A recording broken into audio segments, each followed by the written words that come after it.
from RSV, respiratory syncytial virus, compared to adults younger than 60. Not all dangers come with warning labels. Talk to your pharmacist or doctor about getting vaccinated against RSV today. Learn more at bewareofrsv.com. Brought to you by Pfizer. The NASCAR season will come to an end in Phoenix, but the championship weekend will last forever.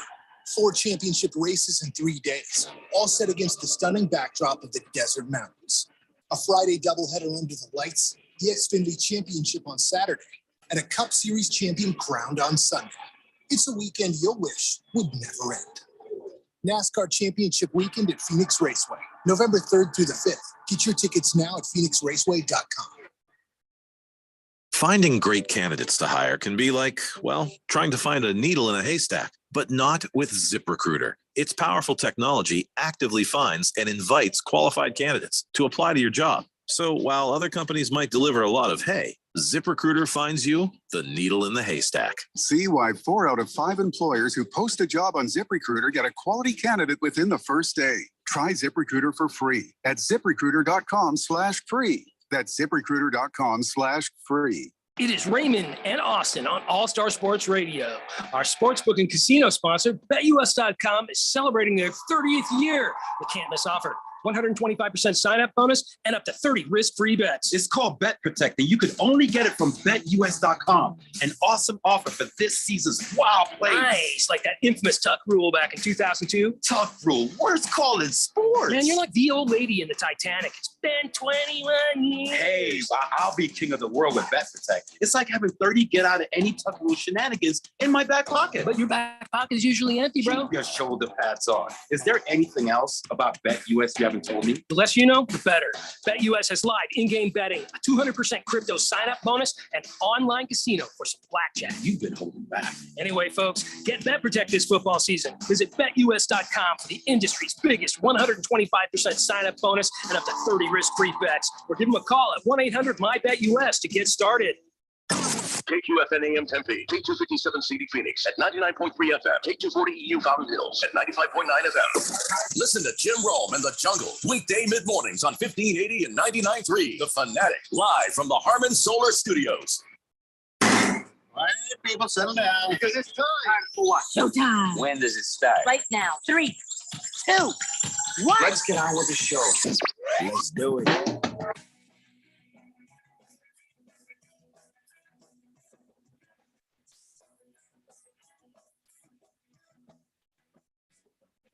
All right, everybody, it's Tuesday here on the Daily Blender. I'm your good friend, radio pal, Jeffrey O'Brien, alongside Randy White.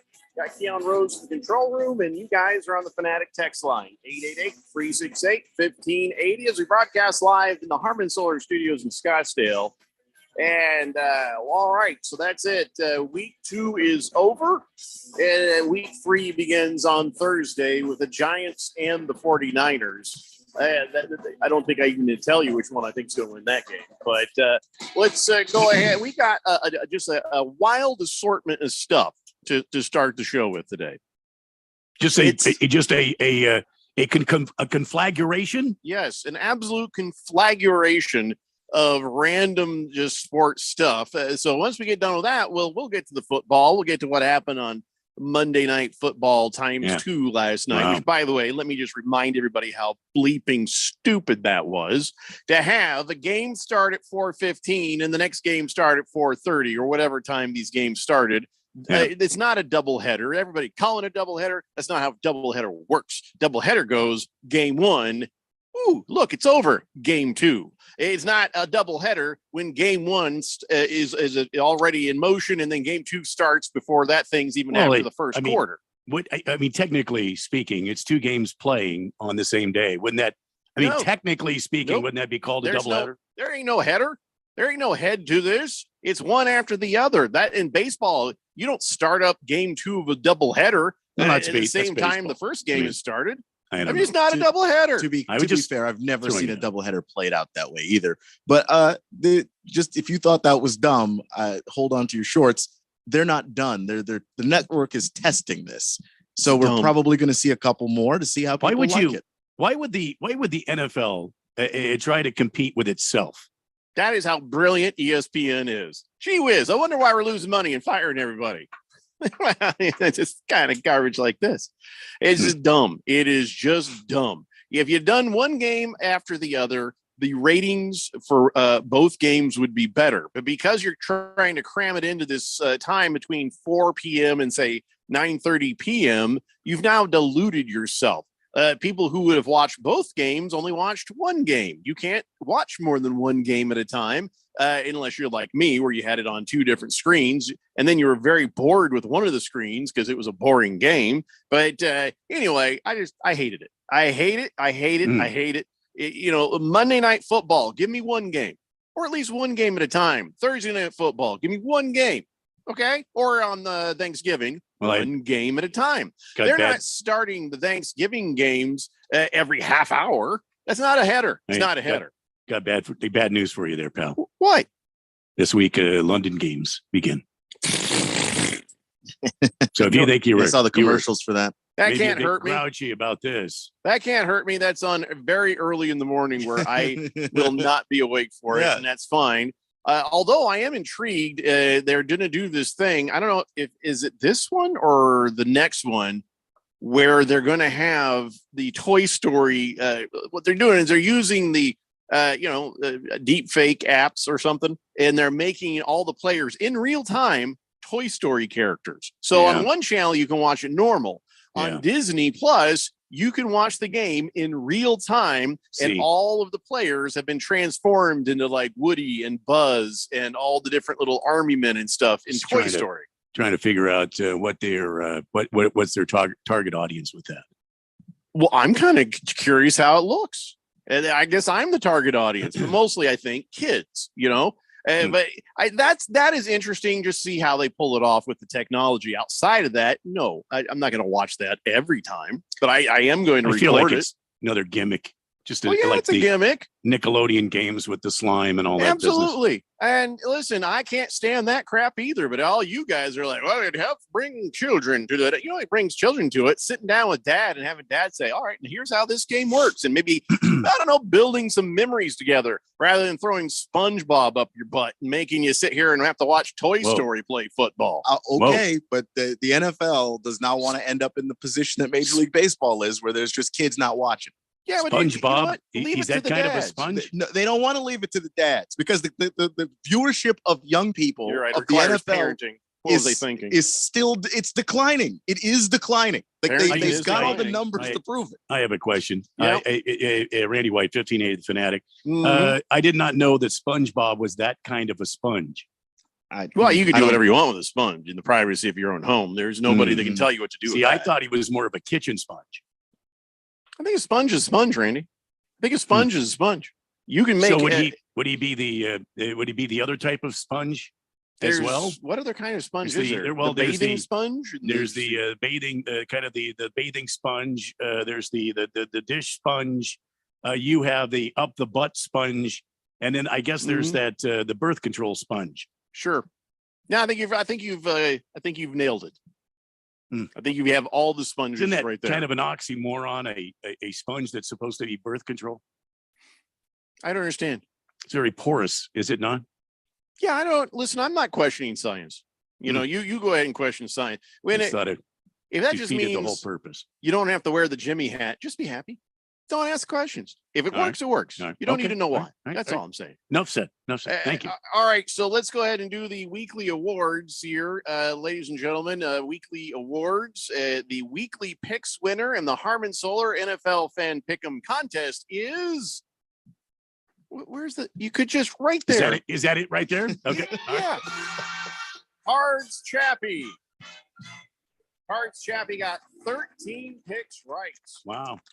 Well done. I got to tell you, I felt better because I had 11 right, but then so again did Keon and Ralph. Randy, you had 9, and Radio Ron only had 8. Oh boy! So Spooky Ron basically flipped the script. Him and I just changed places on that. Although he still has more right than me so far. Here's the standings, at least for the show. Keon is in the lead with 20 right. After that, it's Ralph with 19, and then Radio Ron with 18. I got 17, and sorry, Randy, you got 14. So thank you. I feel like I'm going to make a comeback. I feel like I'll make a comeback just because, things are starting to settle down a little bit. And, Don't call it a comeback. Right now, leading the Harmon Solar NFL Fan Pick'em contest in first place is rolling with Romo 37. He's got a total of 24 right. He hasn't won the week yet, but he's been consistent enough to have a really 75% correct rating going into week 3. After that, Wheels McCoy with 23 right, and then a bunch of people after that with 22 and 21. So this is just the beginning. I wouldn't stress too much about the standings or anything like that. Just keep your head down, do your best, and everything will be fine. Whether that's fantasy football or something else. Hey, wait a second. I thought I had a. Oh, you know what? I got to check now. The highest total in fantasy football. I looked it up, but for some reason it didn't hit my paper. But it's in League 7. I'm bringing it up right now. In League 7, it was Too Many Cooks in the Kitchen with 196.8 points. Wow. Far and away the highest total of anybody in any league. Nobody else out there got even close to that. So let's take a look at who he had, playing for him this week. It looks like he had Kirk Cousins with that 45 points. Saquon Barkley, well, say goodbye to him for a minute, or maybe not. We'll talk about that later. 27 points. And Devontae Smith with that 28. Oh, that's part of how you killed me, Randy. Wow. And he had 15 points off the Cowboys defense. And Derrick Henry had him 18 points. So he had a nice, solid, steady team right there. Not bad. Congratulations to you, Randy White, in the Premier League.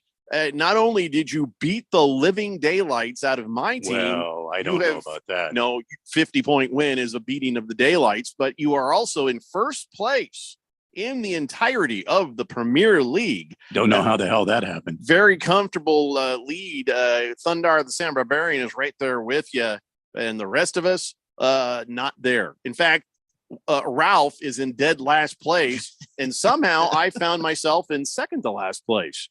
Even though I won last week, he's 0-2. I at least have one win. But so congratulations, Randy. I mean, I know nobody cares about our fantasy football, but it does bear mentioning you the man, Randy. Well, at least for this week, thank you very much. I'm sure that I will start sinking like a rock here shortly. Oh, you always say that. You'll be fine. Anyway, so hopefully everybody else had a good week in the fantasy football. But like all these teams, don't panic. Even if you haven't won a game yet, you can still pull it out. You can pull it off. You can, whichever one isn't sexy. Do whatever it takes. You can win those games and find yourself. You just got to get in the playoffs. You don't have to be in first place. You just have to be in a place high enough to make the playoffs to have a chance at that championship. So keep working that waiver wire, and we'll see what happens. We're going to have, of course, the fantasy football king with us on Thursday to answer your fantasy football questions. And Big George is upset. He's like, I don't want to talk about fantasy football. Well, I know why. He lost a painful one by 0.05. That's, and he says, we all have. Everybody's had a loss that close. Yeah. I think you beat me last year by like a tenth. Yeah, it's happened. It's math. It's math, Big George. It ain't no big deal. Cowboy Sparky says, hey, here Coach Dilly is calling the offensive plays for the next ASU game. It's going to be interesting how the players respond. Question is, who's going to be the quarterback? It's a damn good question since our quarterback got hurt. I don't even know who the next guy up is, but who's the next guy up, Keon? There's going to be probably a little bit of a QB battle going on there, but my guess would probably be Trenton Bourguet. It's not a big deal. We're only playing USC. Oh, God. Let's see. Blissful Hayes says that was an excellent NFL doubleheader last night. Shut your face, Hayes. Heavy Metal Maniac says, I think it's really ridiculous that they would have those games so close together. The NFL is stupid for doing that. I can't figure it out. It's not helping them. Moist One says, I can't read that. Donnie says, what time does the Justin Fields apologists segment start today? There's no apologist, man. Yeah, He's the getting thing is, sacked more than he did last year. if you say that if you don't say that you hate Justin Fields and you give up on him and he sucks and he's never going to be a good quarterback, if you don't say that, you're an apologist, apparently. Yeah, I'm not giving up on Justin Fields, but I'll tell you, it ain't looking great. The Bears didn't seem to get it done in the offseason to help him out. Which makes sense.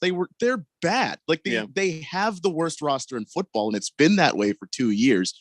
It wasn't going to be one off season and the Bears got fixed. Did everyone think they were going to be maybe a little further along than this? Yeah, but they're not. Oh, look, the Chosen One says, that's my team. Too many cooks. Congratulations, Chosen One, with that humongous score. Dear God, that 196. That's something. Navy Brad's very happy because he went from 10th place to 5th place. He says, I beat Boogie. Hey, we don't care about your fantasy football, but we're happy to hear that.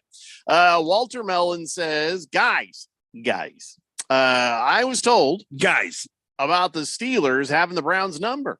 Didn't win the pick'em, but I jumped up to 10 total wins after last night. Congratulations on that. Yeah, and congratulations, Keon, for being contrary. Did you pick the Steelers? I know during Showtime you were thinking about it. I thought I did. I actually clicked over on the Steelers, but I guess I didn't hit the update button on the thing. So I was sitting there. I was feeling I was watching the game at the gym, and then I was feeling very smug. And then I got home and turned on the computer, and it was very unhappy. Hate that when it happens. Very unhappy. Heavy Metal Maniac says, but something even better is the Diamondbacks sweeping the Cubs, moving into second place in the wild card race. I love that. Go Diamondbacks, he says. Yeah, got a big 2-game series against the Giants. So we could put them out of contention if we just take both games.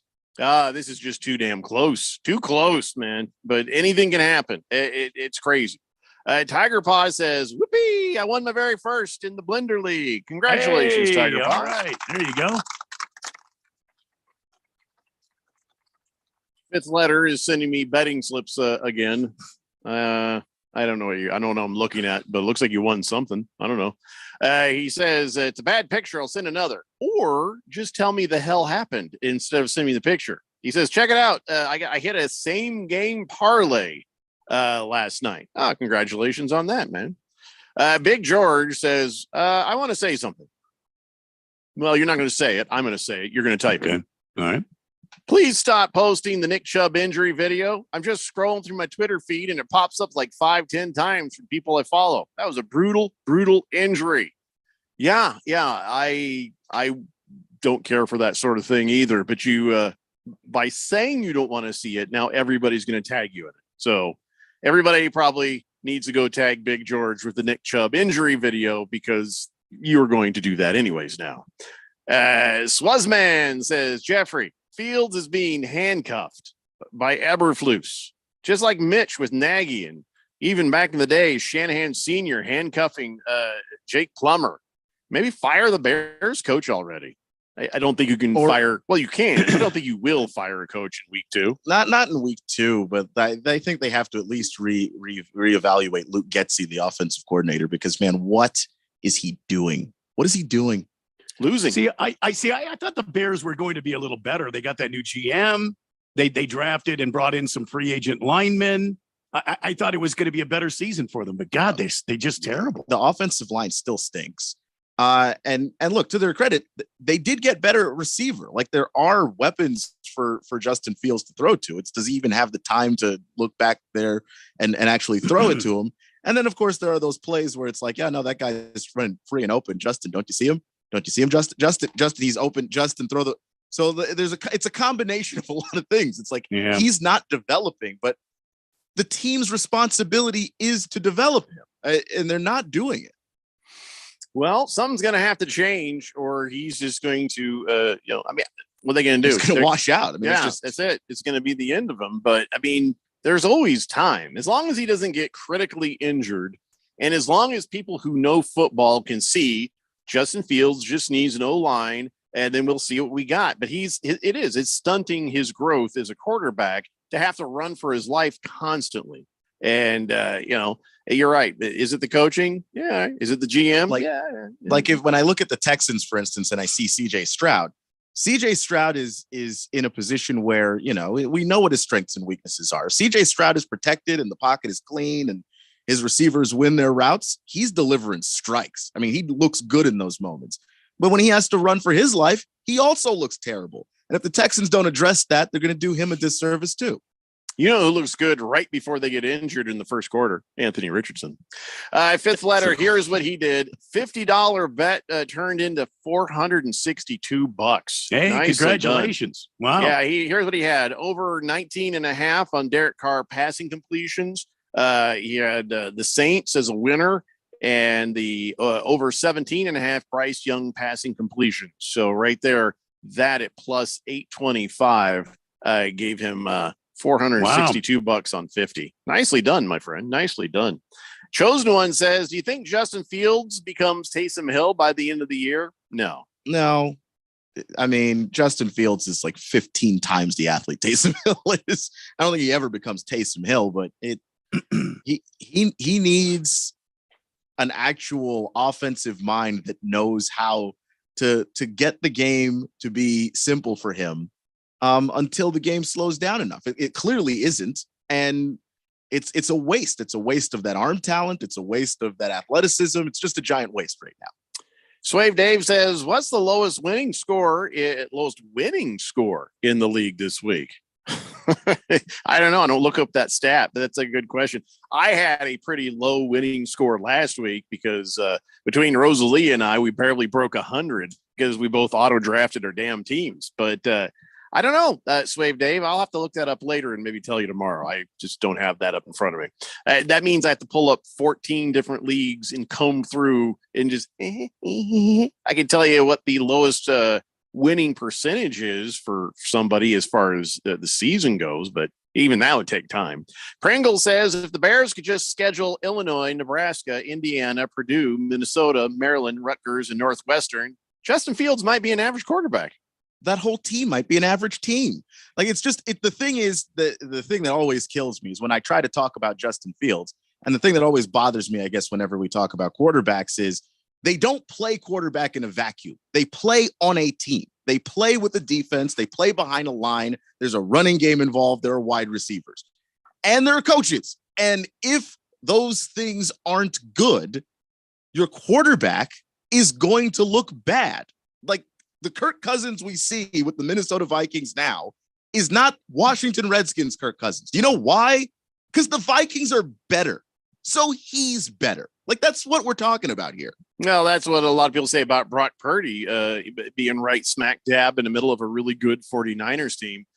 People could say, well, anybody who could look as good as Brock Purdy right there. I think a lot of people might have the opportunity to start as good as Brock Purdy, but being on a team that good, what that does is it means that Brock Purdy actually gets to play the game, gain experience, and get to the point where the game starts to slow down for him.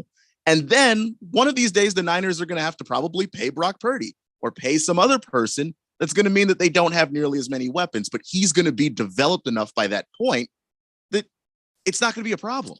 Silver Pop says, Jeffrey, you think Fields running around getting hit stunted his growth? Is that what stunted Kyler's growth?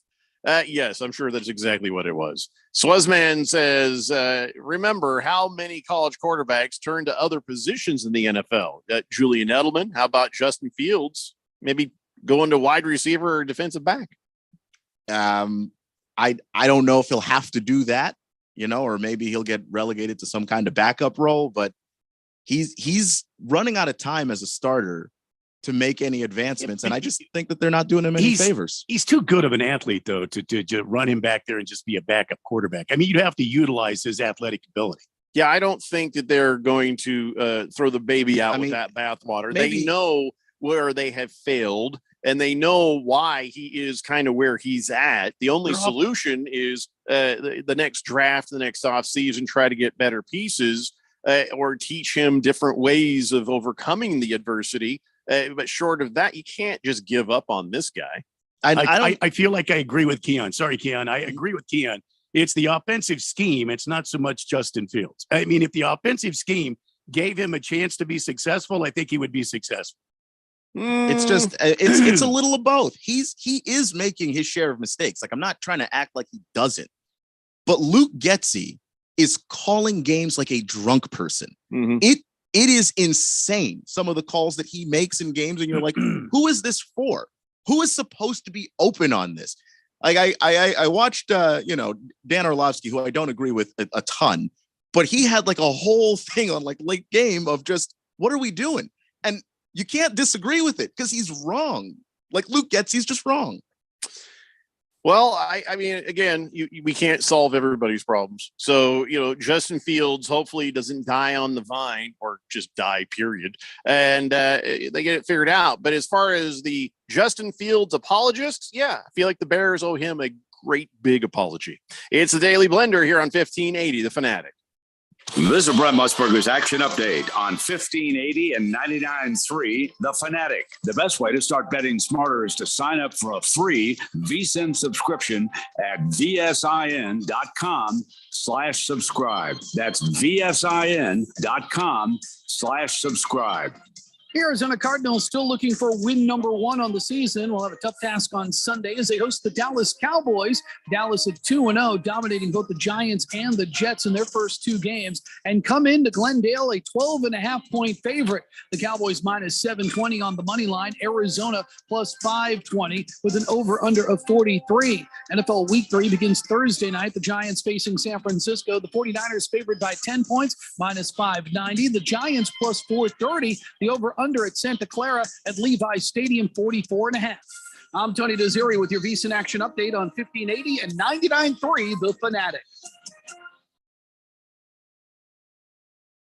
Attorney Joe Cordell. Business owners and professionals face special challenges in divorce court. In addition to everything else going on, they have to contend with allegations that they are earning more than they are, coupled with claims on their business or practice itself. Clients with assets depend on their divorce lawyer's skills in these matters. And that's why it's so important to hire someone that has those skills. Schedule an appointment with one of Cordell & Cordell's Phoenix area attorneys. Joseph Cordell, licensed in Missouri and Illinois only. CordellCordell.com. Paid for by Cordell & Cordell. If you are an IT professional looking for an opportunity with great benefits, the freedom to creatively solve problems in a career with great growth potential and a team environment, look no further than Affinity Technology. Serving the Valley since 1992, Affinity Technology is looking for a level 1 tech to develop and deliver excellent solutions and outstanding customer service. Visit atechaz.com/jobs and get started with your future today. That's atechaz.com/jobs. Finding great candidates to hire can be like, well, trying to find a needle in a haystack, but not with ZipRecruiter. Its powerful technology actively finds and invites qualified candidates to apply to your job. So while other companies might deliver a lot of hay, ZipRecruiter finds you the needle in the haystack. See why 4 out of 5 employers who post a job on ZipRecruiter get a quality candidate within the first day. Try ZipRecruiter for free at ZipRecruiter.com/free. That's ZipRecruiter.com/free. Seems like everything is going electric these days. Electric cars, electric trucks. But what you save on gas, you pay for with that electric bill. With all these things being plugged into your house, wouldn't it be nice to save up to 85% on your monthly electric bill? Well, you can do that with 0 down and no payments for 12 months. Call Harmon Solar. Harmon Solar is a family-owned, woman-owned local company that uses top-of-the-line equipment. Call Harmon Solar, 800-281-3189. That's 800-281-3189. Or go to harmonsolar.com. It's the sound of the fight songs, the excitement of the rivalry. It's the unbelievable upsets. It's the Heisman hopefuls. Oh my God, Davis is going running all the way back. It's the national rankings. It's college football. The Sooners right down the field. Tune in each Saturday for the college football game of the week. Listen for all the action, drama, and excitement on your home for college football. 1580 and 99.3, The Fanatic.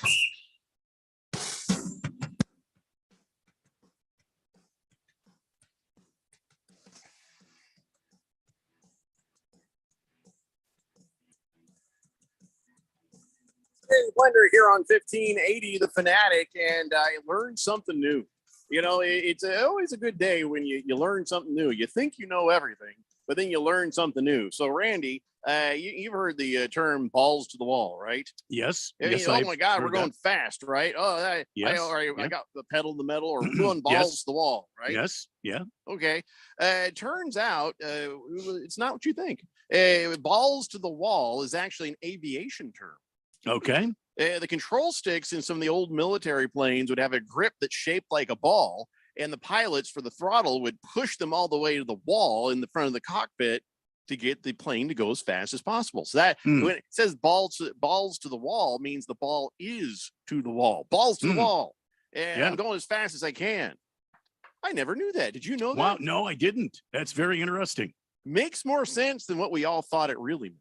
You see, that's why you listen to the Daily Blender. You get these little nuggets of goodness on a daily basis.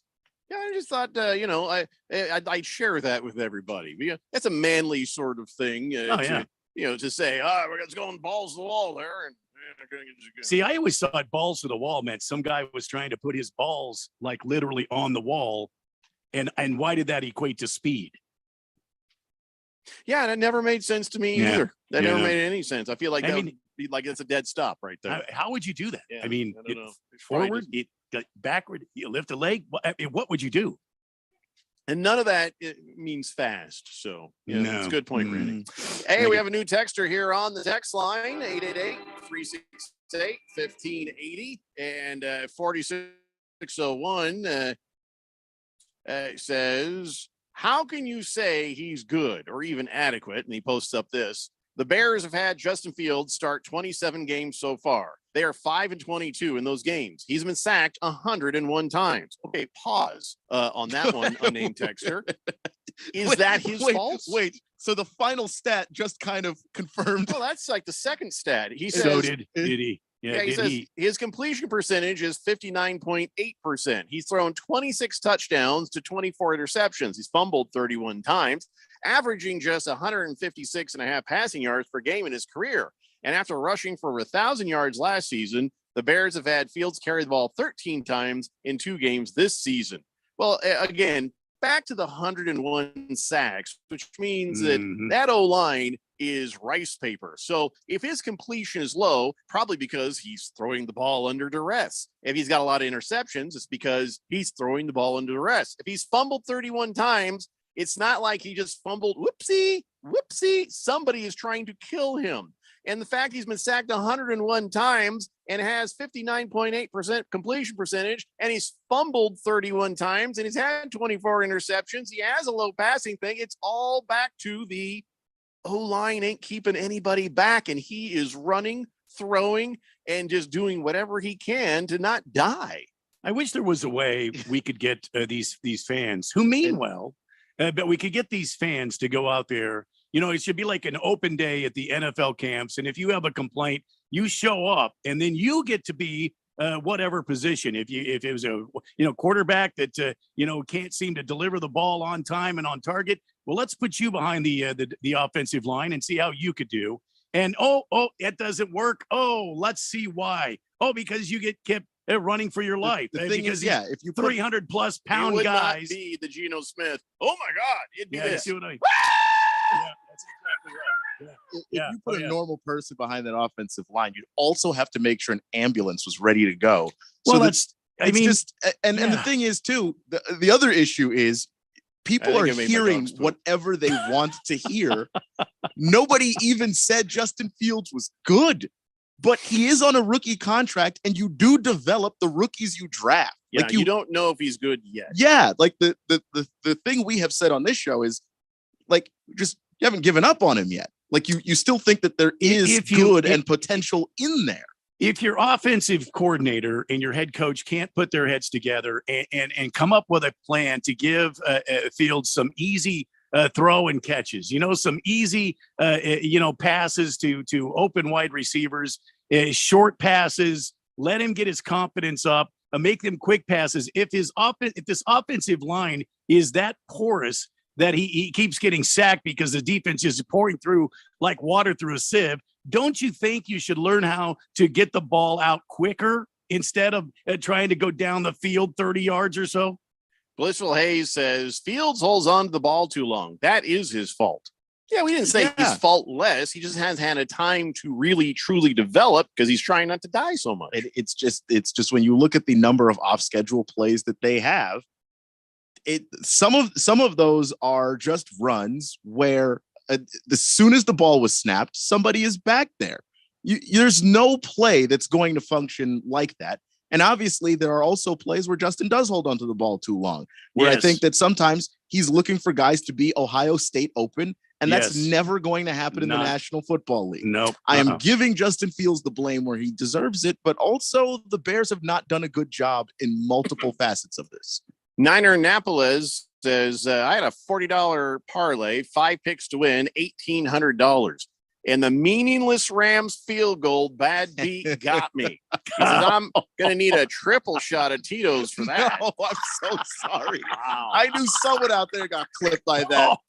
18 big I know somebody there got clipped. Can you really? Okay, I don't care that they kicked that field goal, but when you understand the situation that the Rams were in, a field goal wasn't going to help. I think a Hail Mary would have been a better idea right there to try to score some points. It was just pretty much absolutely almost 100% out of reach. So everybody's accusing Sean McVay of trying to work the spread. But here's the thing about that. His thought process was, if I get the field goal, do an onside kick, get the ball back, get a touchdown, then we have a chance. Well, my thought is, well, then why didn't you just go for the touchdown from where you were? I mean, yeah, the thing is, if you kick the field goal, there's like 4 seconds on the clock or whatever it was. You're going to recover an onside kick and then go for a touchdown after 1 second left. If everything goes perfectly, 1 second left. You just don't know. Very little chance, but I don't know. Maybe Sean McVay had money on the game. I'll tell you what, he won his, you didn't. So sorry, Niner Annapolis. Rectinator says, sup, fellas. Sup. Rectinator, try to be nice today. Donnie says, I don't understand why you guys are trying so hard to convince all of us there's something there with Justin Fields. There's not. He doesn't pass the eye test. He's Josh Rosen. I don't care about the eye test. So this is just me personally, my opinion. I don't give a damn about the eye test. I care about player development. I have been lucky enough in my life to be able to talk to like a handful of NFL scouts and kind of be able to pick their brain on like what that means and what that process is. And I'm saying Justin Fields has potential because of the athleticism and the arm strength, and the Bears are doing him dirty. I don't know. No one is trying to convince you anything of Justin Fields. He could just as well wash out, and then look, he'll be like a bunch of other quarterbacks I thought might be good. What are we supposed to do? Donnie also wants you to know he's giving up gambling. He says, what's the help number? 1-800-NEXT-STEP, Donnie. He says, all I needed was Chubb anytime touchdown last night to hit a 5-leg same game parlay. Wow. Sorry about that. It was close before his legs started doing unnatural things, which I don't want to talk about. And yet so far. Mr. Pringle says Fields has one thing going for him, and that's he has not suffered a career-ending injury at the hands of a 35-yard line yet. Yeah. Well, hopefully never, but we'll see. Wilbur, no, we're not. He says, aren't we all pushing our balls to the wall? I mean, at least for those of us who wear Walmart underwear, kind of like living in a cheap hotel. You know what I'm saying? There's just no ballroom there. Wilbur. That was very sad text, actually, if you think about it. That was Wilbur. Big George says, Jeffrey, as a long-suffering Chicago Bears fan from birth, I appreciate the Bears talk today. Yes, the Cardinals are my number one team. The Bears induced labor in my mom back in 1985 when they mounted a massive comeback in a game. Bears fan from birth, and I have yet to see them win a Super Bowl. Wait, what year did they win it? 84? 85. Well, then you have seen a Super Bowl. Well, no, his mom was induced into labor when they won the Super Bowl. Or later in the I see. So the Bears won it in 85. That would have been in February of 85. If he was born after that, then it was probably in the fall in the next season. That might be it. You know, George, I don't want to think about you squirting out the birth canal right now. We don't want to think about you injuring that nice mother of yours. Yeah. Dear God. Don't want to think about that at all. You and your brother. I mean, good God. What did that woman do to deserve that? Well, Anyway, Swazman says, hey guys, remember back in the day when we played sandlot football with our friends? Remember when some people would do that 5 Mississippi count too fast? That's Fields. He feels bull rushed all the time. Yeah, and you it throws your timing off. I mean, you're supposed to go into a 3-step drop and you go 2 steps and there's a guy back there with you. Have fun trying to do the timing on that correctly. You're just not going to. Flying Monkeys says, yes, the Bears offensive line is atrocious. Yes, the Bears organization, not very smart. However, Justin Fields is in no way, shape, or form passing the eye test at this time. Well, no, and I'm saying no young quarterback, no quarterback in that age range would, because he's not playing football by himself. There's a team. You have to take that into account. You have to. So again, what I'm trying to say here is I don't know if Justin Fields is good or bad. I don't watch any of the Chicago Bear games, but I will tell you this much.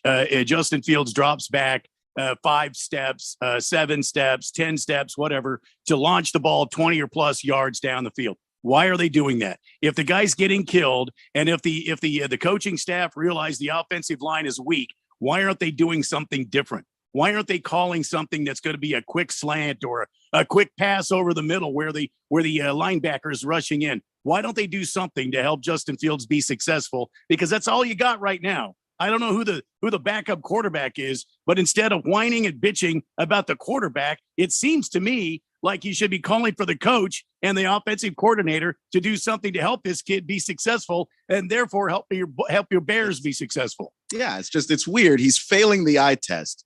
And then we have outlined a number of reasons surrounding him that would contribute to that. And people are like, yeah, no, but that doesn't count. It's him. That's not how football works. I mean, who do you want to come in? You want Eberflus to come in and be quarterback? Who's the backup there in Chicago? A-Wings 22 says Ohio State quarterbacks pad their stats against weak teams. And when they move the NFL, they get exposed. Name the last Ohio star quarterback who was successful in the NFL. Bill Stevenson. I don't know. You made that name up. Damn it. The Ohio State, I don't know. You don't draft jerseys, okay? You look at traits. No, I mean, some teams do. Some teams do. I think that's a bad way of going about it. Don't just draft guys because they're from Alabama. Don't just avoid guys because they're from Ohio State. You have to look at what traits that person offers. There's a reason why Josh Allen was able to be as high a draft pick as he was, even though he played at Wyoming. And he didn't even look good at Wyoming, but he had certain traits that made, scouts and GMs interested in what he was capable of doing. And then he got drafted by a team that actually developed him well. NFL Blitzer says, what does my fantasy football team and Justin Fields have in common? The answer, atrocity. Well, that's a bit dramatic, isn't it? Just a bit. Moist One says, Joe Burrow. Mr. Pringle says Cowboy is going to carry around that can of whoop ass with them all season. How about them Cowboys? He says. All right. Well, listen, it's week 2. Okay. Going into week 3. Let's just see how they do. Let's just see how they do before you get too out of control. Because how many times have the Cowboys fooled you into thinking that and then disappointed you? Look, when the Cowboys get into November, December, if they're still winning games then I'm like, okay, that's a real team. Because that's usually around the falling apart moments of the Dallas Cowboys is, we're in December now. Let's turn back into the pumpkin that we are. That if you can get through that, we might have something. A-Wings 22 says Keon, his stats are padded because Ohio State doesn't play anyone in the Big Ten. Now, Michigan is good. Ohio State gets exposed versus them. Up until last season, Ohio State was pounding Michigan. I don't know. Ohio State plays teams, man. Did we see them in the college football playoff? Have we seen them win national titles? Of course they have to play somebody. I don't necessarily buy that, and the receivers that Ohio State puts out, they put out top receivers. Were those guys just playing against bum DBs? Yeah. So what about Chris Olave? You know what I mean? I just don't necessarily buy. Wait, it's not Olave? No. Oh, Jesus. It's Olave. I thought it was Olave. No. Olave sounds cooler. Olave. That's Olave. Would you like some oil of Olave? I'm just saying it's just cooler name the way I thought it was. If it were true that Ohio State, offenses were padding stats, then why wouldn't everybody be suspect when you drafted them, not just quarterbacks? That doesn't make any sense to me. Sorry, I was just picturing people padding stats, and then I started thinking about girls padding bras, and I just kind of went to another place there for a minute. Sorry about that. Gotta take a break. We come back, more random crap. It's the Daily Blender here on 1580 The Fanatic.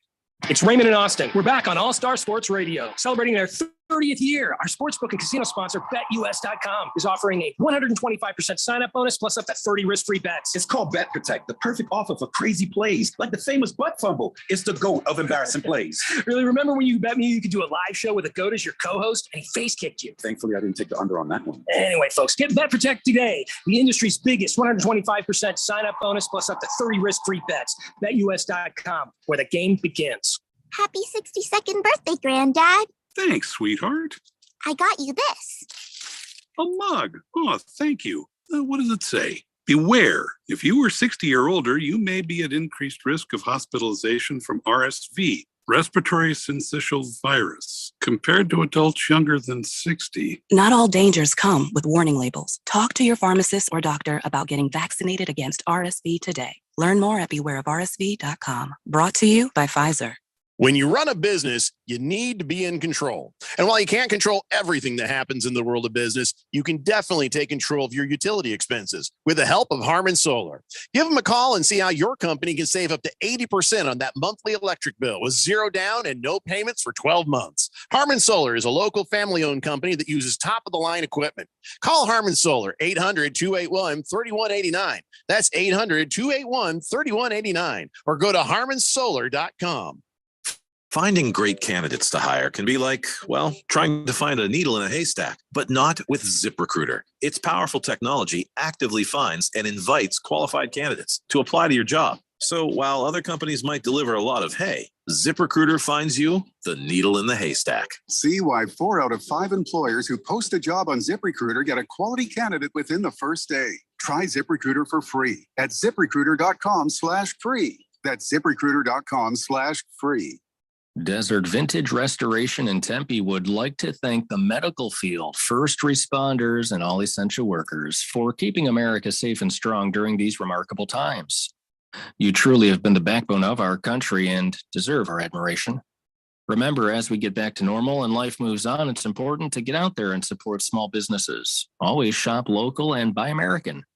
Desert Vintage Restoration in Tempe, leading the way because together we all win. The Maroon Monsoon rolls into Mountain America Stadium when Sun Devil football opens Pac-12 play in a highly anticipated matchup against conference foe USC Saturday, September 23rd for Hispanic Heritage Night. In addition to a top-tier matchup on the field, halftime will feature the first drone show in Mountain America Stadium history. Grab your friends and get your tickets today by calling 480-727-0000 or go online to sundeviltickets.com. Be there, be loud, and wear maroon. Before becoming a professional announcer, I took the announcer oath, which forbids me from misleading listeners. Just wrap your heads around the reality of that. That means I speak the truth when I say you can listen to us on your smart speaker. Just say, listen to 1580 The Fanatic.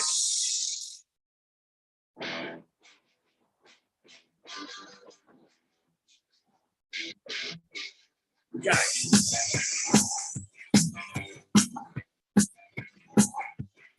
I just want to make this announcement really fast. I'm tired of talking about Justin Fields. All right. That's all. I don't know why this is even a conversation.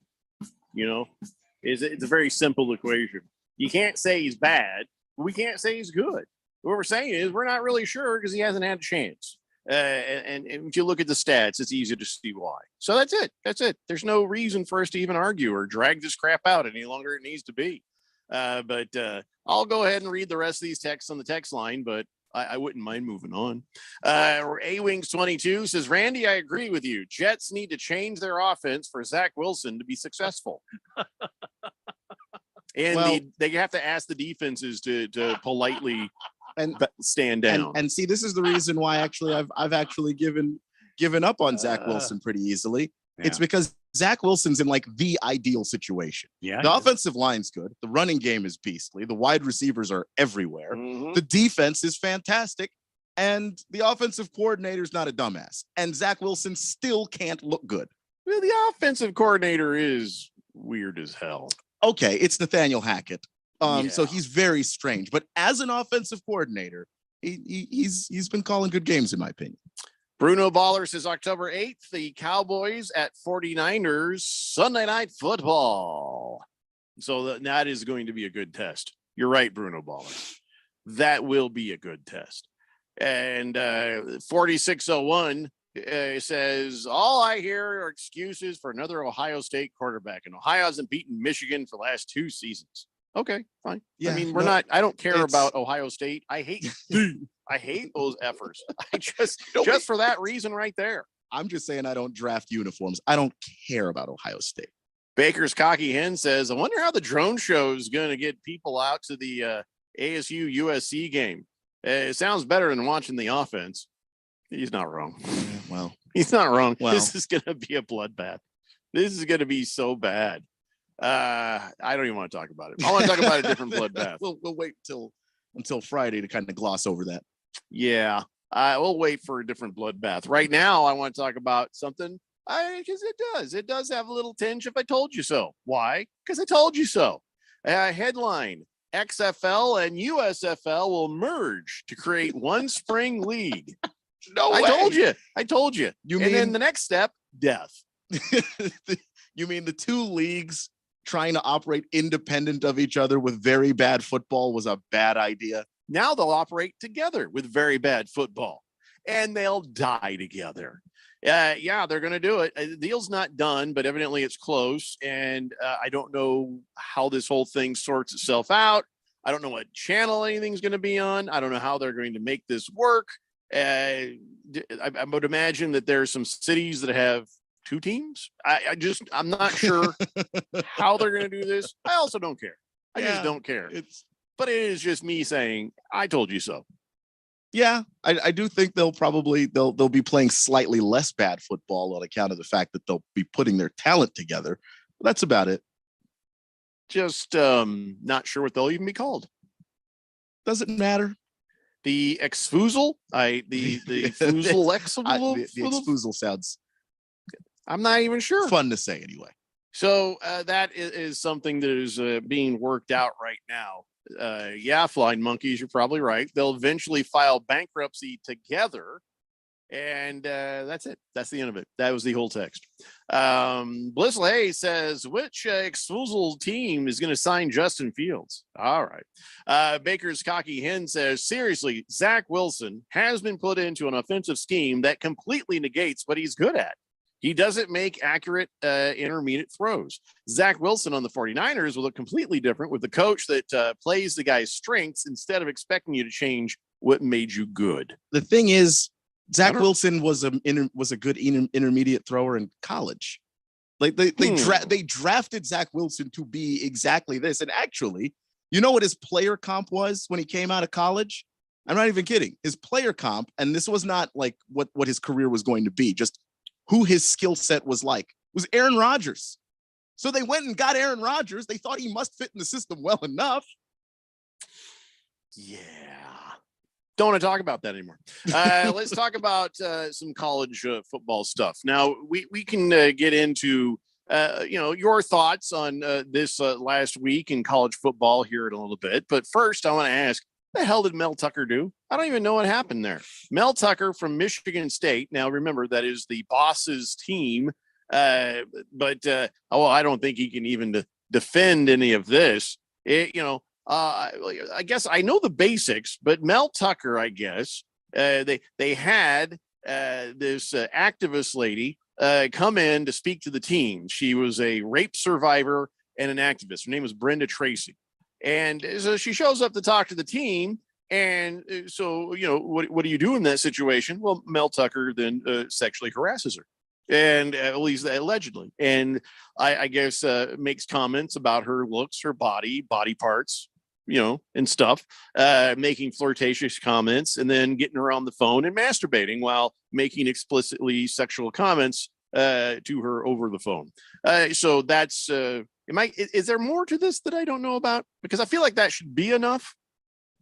No, that's what's there. There's no more than that. That's all the things. Yeah. So here's the headline: Michigan State informs Mel Tucker it intends to fire him for cause.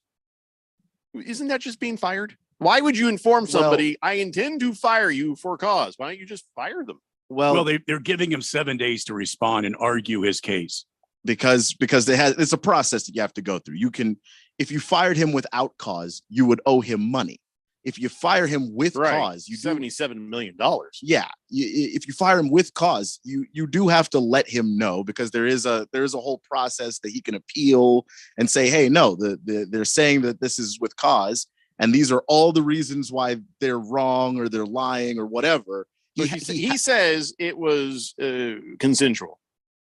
And that's his argument to what is being said, which is that, nothing that he did was without her consent. Now, some of the stuff seems really weird, because it's just like, if you commented on, just her body, and she was not comfortable with that, how would you know? It's not like you asked for permission to say she had a nice butt beforehand.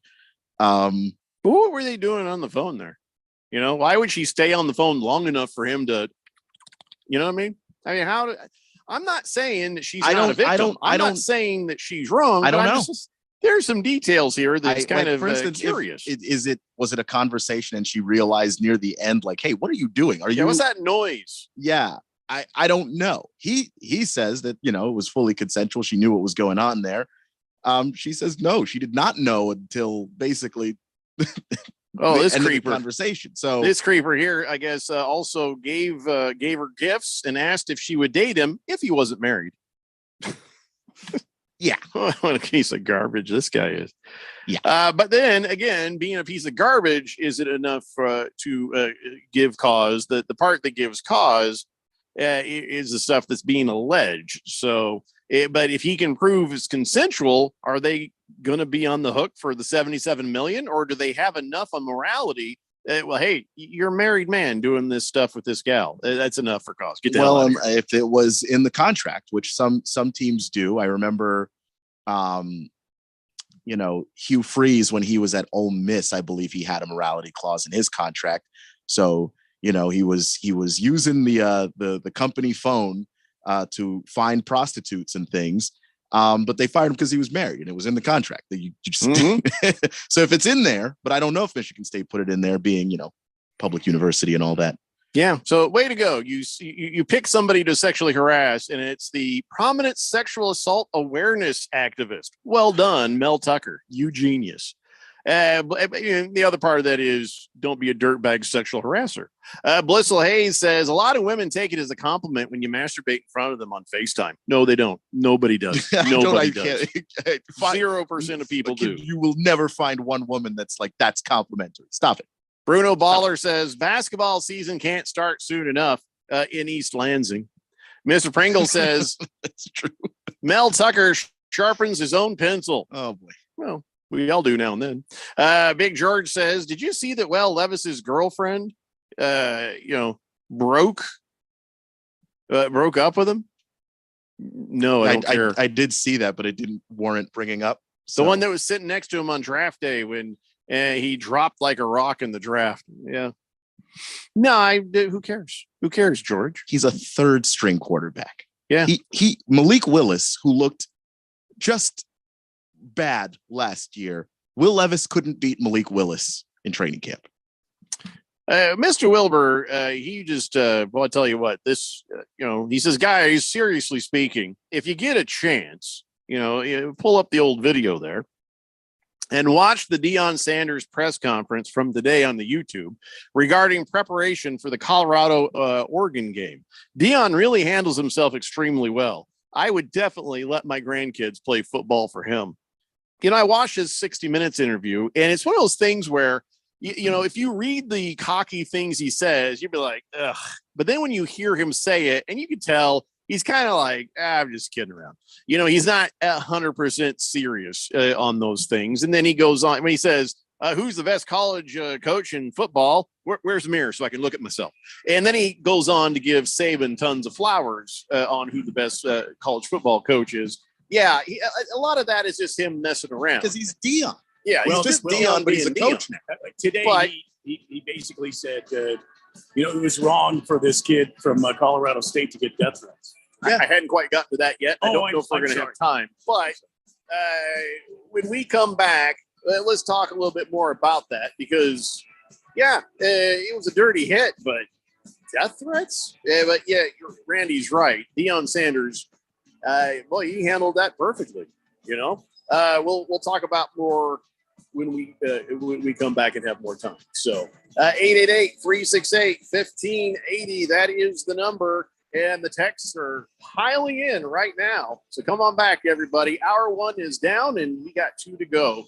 It's the Daily Blender here on 1580, The Fanatic. My brother-in-law died suddenly, and now my sister and her kids have to sell their home. That's why I told my husband we could not put off getting life insurance any longer. An agent offered us a 10-year, $500,000 policy for nearly $50 a month. Then we called SelectQuote. SelectQuote found us identical coverage for only $19 a month, a savings of $369 a year. Whether you need a $500,000 policy or a $5 million policy, SelectQuote could save you more than 50% on term life insurance. For your free quote, call SelectQuote at 1-800-452-5050. That's 1-800-452-5050. Or go to SelectQuote.com. 1-800-452-5050. That's 1-800-452-5050. SelectQuote. We shop. You save. Full details on example policies at SelectQuote.com/commercials. Seems like everything is going electric these days. Electric cars, electric trucks. What you save on gas, you pay for with that electric bill. With all these things being plugged into your house, wouldn't it be nice to save up to 85% on your monthly electric bill? Well, you can do that with zero down and no payments for 12 months. Call Harmon Solar. Harmon Solar is a family-owned, woman-owned local company that uses top-of-the-line equipment. Call Harmon Solar, 800-281-3189. That's 800-281-3189. Or go to harmonsolar.com. For the latest from the world of golf, tune in every Saturday morning from 6 to 8 for the Golf Shop Radio Show, presented by PlayGolfMyrtleBeach.com. The golf capital of the world. Hosts Mark Greenhelch and Matt Blanchard talk golf from tee to green and everything in between. If you like golf, you're going to love Golf Shop Radio. Before you tee up, drop on in. Welcome to the Golf Shop here on 1580 and 99.3 The Fanatic. Eating, working, living pain-free. These are a few of the things many of us take for granted. Yet for many United States military veterans, finding and affording oral health care is a challenge.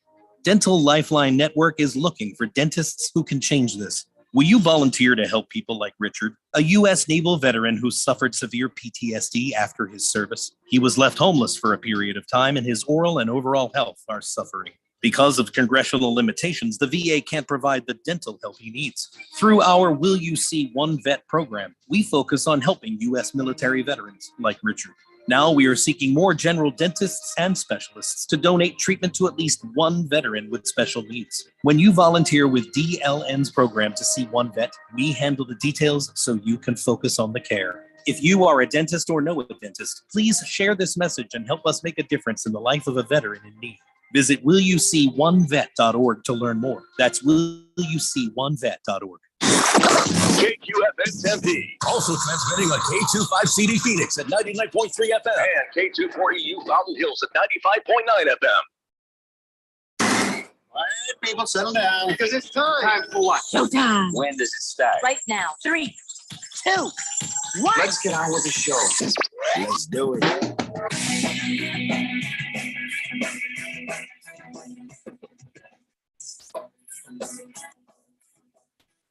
All right, everybody, it's 4 o'clock here on the Daily Blender, and your good friend, your radio pal, Jeffrey O'Brien, alongside Randy White.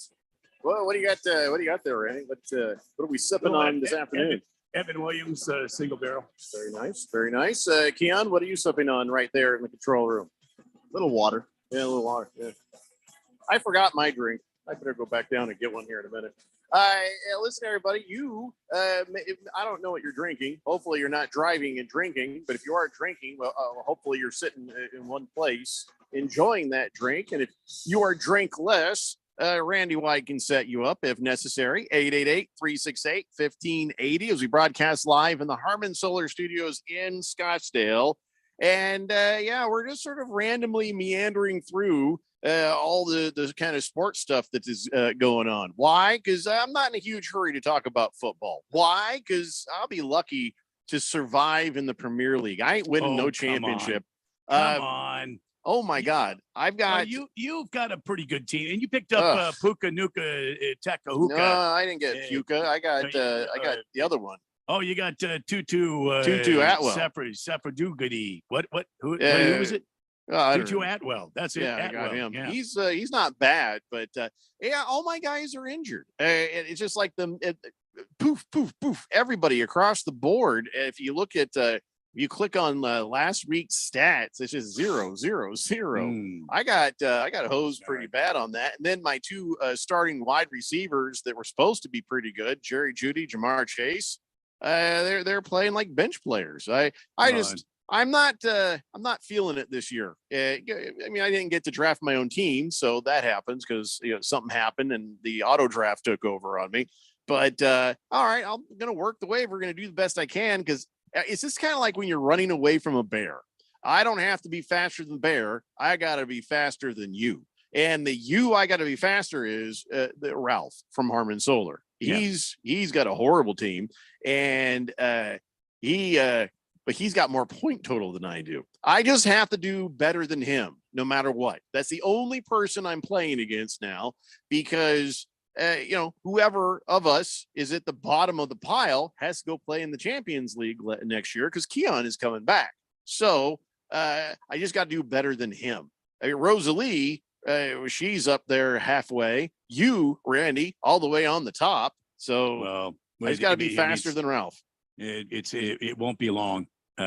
Stop saying that, Randy. You got a good chance. Just keep cultivating that team.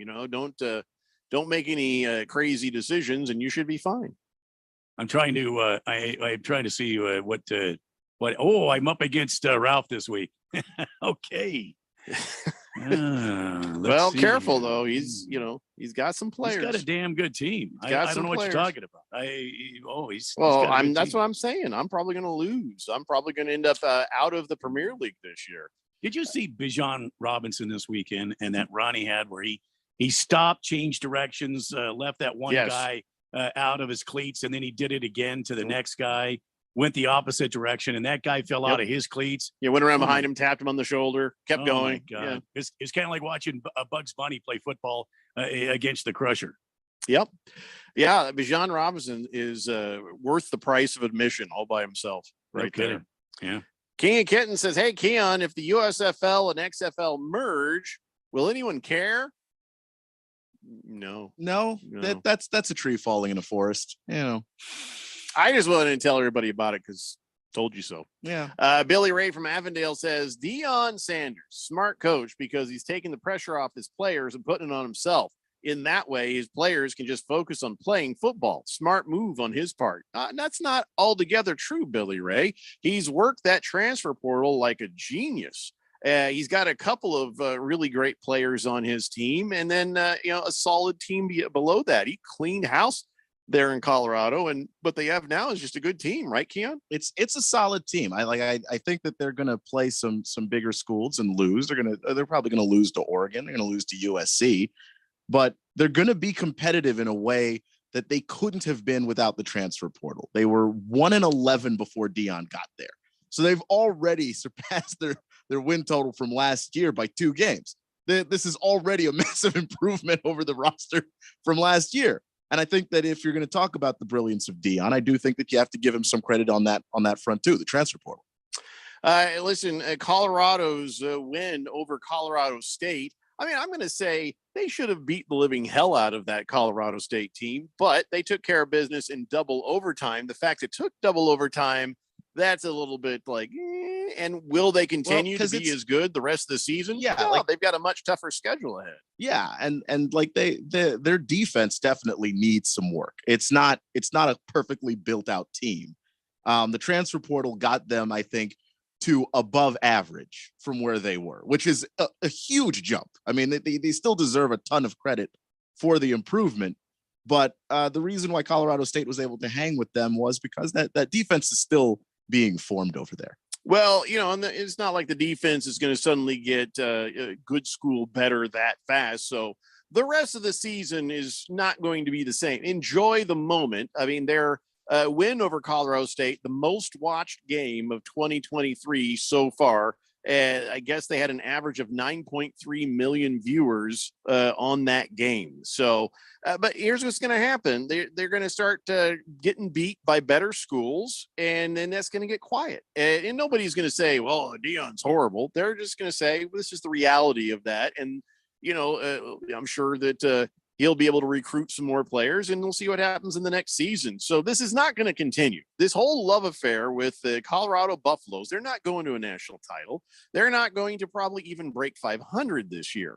This is just an improvement for Colorado. It's a lot of exposure for Deion, but then there's a couple of players in there, his son being one of them, who are getting a lot of great exposure. The other one is Travis Hunter. By the way, is he okay? When's he coming back? Well, he took that hit from Henry Blackburn. Holy God, that was hard. Well, there's some reports that say he's got a punctured liver, and there's others that say he's got a punctured kidney. I don't know what to believe, but he's already out of the hospital from last that I saw, and he should be back probably a couple of weeks, probably 2-3 weeks. I don't think they let you out of the hospital with a punctured liver or kidney. Well, I mean, having some experience with the liver, I will say, if he's doing well, he doesn't have any fevers, there's no internal bleeding, they'll probably send him home and make him rest. The liver is one of the only organs in the human body, besides the skin and the tongue, that will regenerate and cure itself. Heal itself. If I cut my tongue off, it'll regrow. Well, it will heal itself. I don't know that. Oh, it will yeah. grow. Don't know. It if won't. it Right? Probably won't grow back. Yeah. Thank you for that clarification. I almost made a Yeah. horrible mistake. Well, there you go. So, yeah. So here's the thing: that Henry Blackburn guy who put that just pointless hit on Travis Hunter. It was, you look at that and you're like, oh my God, that's just evil. That was messed up. That was horrible. There should be repercussions. There should be issues. There should be some people upset about that. It was dirty. It was so dirty. But did it deserve death threats? I never think I'll understand death threats. Somebody's fantasy football team doesn't work, and so people are being racist. Somebody does a thing, and then they're like, "We're going to kill you and your family." It's like, whoa, what the hell? How did we get here? And it's been a little bit troubling to that Henry Blackburn and his family have received death threats over the violent late hit on Travis Hunter. You could say, I'm upset, I'm angry, you're a piece of garbage. How could you do that? How could you put that late a hit and that violent a hit on somebody who is defenseless? But then it just transcends it to even more ugliness. And so what is achieved by that? It is troubling. And props go to Deion Sanders, who did come out and say, hey, yeah, that's we forgive him. I forgive him. We forgive him. Everybody needs to forgive Henry Blackburn. He says this kid, he does not deserve a death threat over a game. You can call the hit dirty. You can call it he was just playing the game of football. This is still a young man trying to make it in life, a guy that's trying to live his dream and hopefully graduate with honors or a degree, committed to excellence, and maybe go to the NFL. I forgive him. CU, our team forgives him. Travis forgives him. So let's move on, he says. So, I don't know if people are listening, but that was a very gracious thing for him to say. And, hopefully, everybody else agrees and we can be done with that. Fifth Letter says, man, that was not a dirty hit. It was a very late, brutal hit. It sure looked like a dirty hit, but even if it was, that's still not worthy of death threats. Yeah, we can argue over if the hit was dirty or wrong, but I think we can all agree that the death threats not necessary on that. 888-368-1580. Billy Ray from Avondale says Colorado will qualify for a bowl game after winning one game last year. That's a great success story. They've doubled their wins. They have won 3 games actually already, and they still have to play ASU and a couple other weak teams in conference play. Yeah, they're not. I said they're not going to win any. I said they're not going to win too many more games. So that, the easy ones, yeah, those will be good games for them. But if they go up against a good school, they're going to get destroyed. I do, but I think that for them, the goal was always, look, when we go up against USC, are we competitive? Can we hang in the game with them? Can we hang in a game with Oregon? Can we push Oregon further than they'd like to go? That's where they want to be right now. Because it is college football, and I've seen some crazy things happen. You compete with a team, you take them out to that deep water. Some even great teams fall apart out there. Stockton Slap says, Tucker, he just met her. Shut up. Turd Ferguson says, Will Levis or Spencer Rattler? Spencer Rattler. I've never been a Will Levis fan, though. So yeah, everybody was trying to push him on my Colts. Thank God we didn't go there. I was never a Levis guy, so I can't help you. Blissful Hayes says, no, I'm not reading that. Let's see here. Heavy Metal Maniac says, for tonight's Diamondbacks game, they are going to have the roof open. So come on, buy some beer from Heavy Metal Maniac. Ice cold beer hip. Well, yeah. Is that really a good idea? Wasn't it like 90 degrees today? 95? Oh, it's going to be nice tonight. Yeah. Are you kidding me? It's going to be nice. All right. Yeah. That's cool. I can live in 90s, honestly. Yeah. Don't need an excuse. Don't even need an excuse. Irish for me says Notre Dame or OSU. I love Notre Dame, but I do know that OSU is excellent. I mean, OSU, if you just go top to bottom, better roster, but they've got some quarterback stuff that they need to sort out. Because right now, I mean, you people want to talk about OSU quarterbacks padding stats. The guy that's playing quarterback right now is kind of struggling a little bit. Baker's Cocky Hen says Dion is the best thing to happen to Pac-12 football since. Oh, sorry, too soon. King of Kitten says Colorado State should have gone for that 2-point conversion after scoring in overtime. One play to end and win the game. Norvell blew it. We have a new texter on the text line. 0387 says Cardinals tank for Caleb Williams still in place after rightfully blowing a 21-point lead to the subpar Giants. Thank you for that update. Must be another bot. Who talks like that? Yeah, nobody talks like 2 that. days late. And no. You know what? I think the Cardinals are going to get the number 1 overall pick via the Houston Texans. Sounds like a bot.